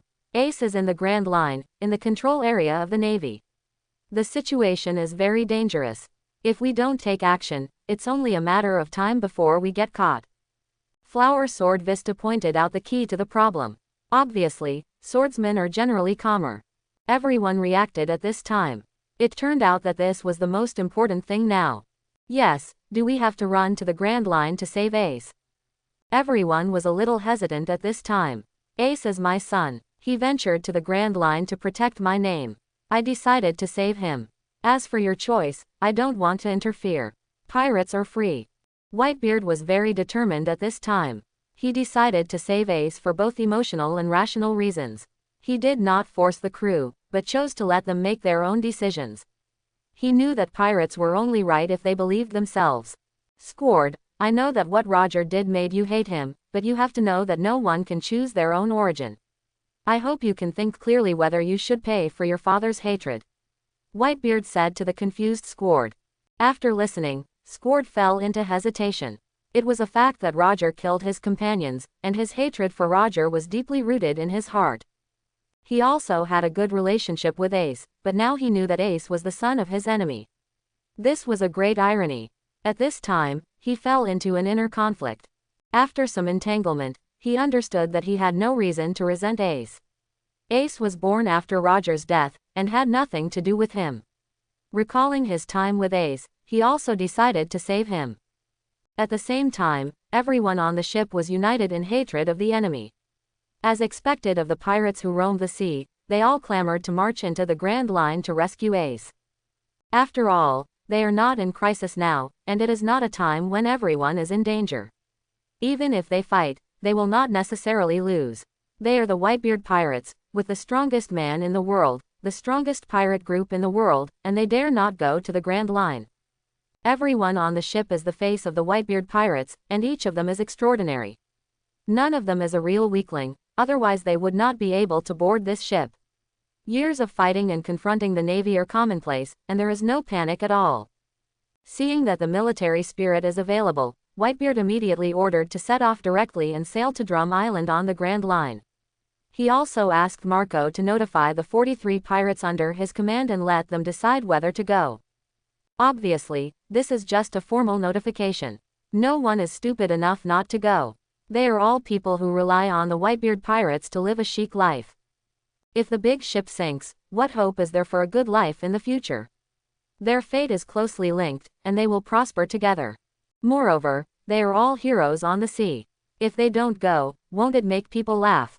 What is the most important thing on the sea, isn't it reputation? It turns out that the captain's bloodline is still there, Ace. It seems that the captain has bet his future on his son, and gave his son the name of the Saber. What a high expectation. On the Red Force, Shanks looked at the latest newspaper, and his thoughts went back to the days with Roger and Rayleigh a long time ago. What are your plans, Captain? Beckman said to Red Hair casually, as if it was nothing serious, with a calm expression.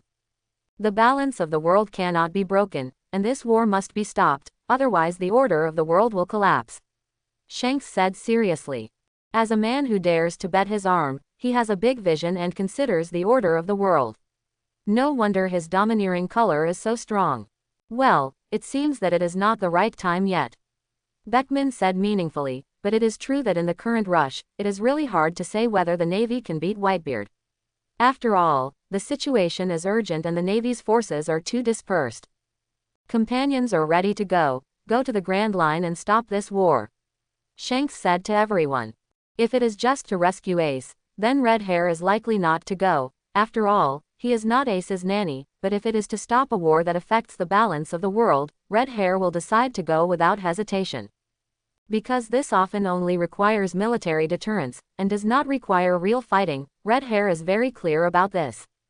So Roger, you really meant what you said, that your son will become the Pirate King and change the world. Your son inherited the name of your sword. Do you want him to inherit your will? Rayleigh recalled the last scene with Roger and said lightly. Then he decided to go to the Grand Line to meet Ace the Fire Fist.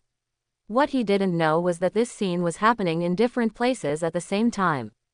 If Ace was taken to the Navy headquarters and had to risk his life to break into the Dragon's Den and Tiger's Lair, he would not go, but if it was the Grand Line, they could act according to the circumstances and they were all happy to do it. Because they were the crew of the Pirate King, they were the blood of their captain, and they didn't provide any help they could, so it can only be said that Roger was wrong at the time. I hope everyone will support it and subscribe more.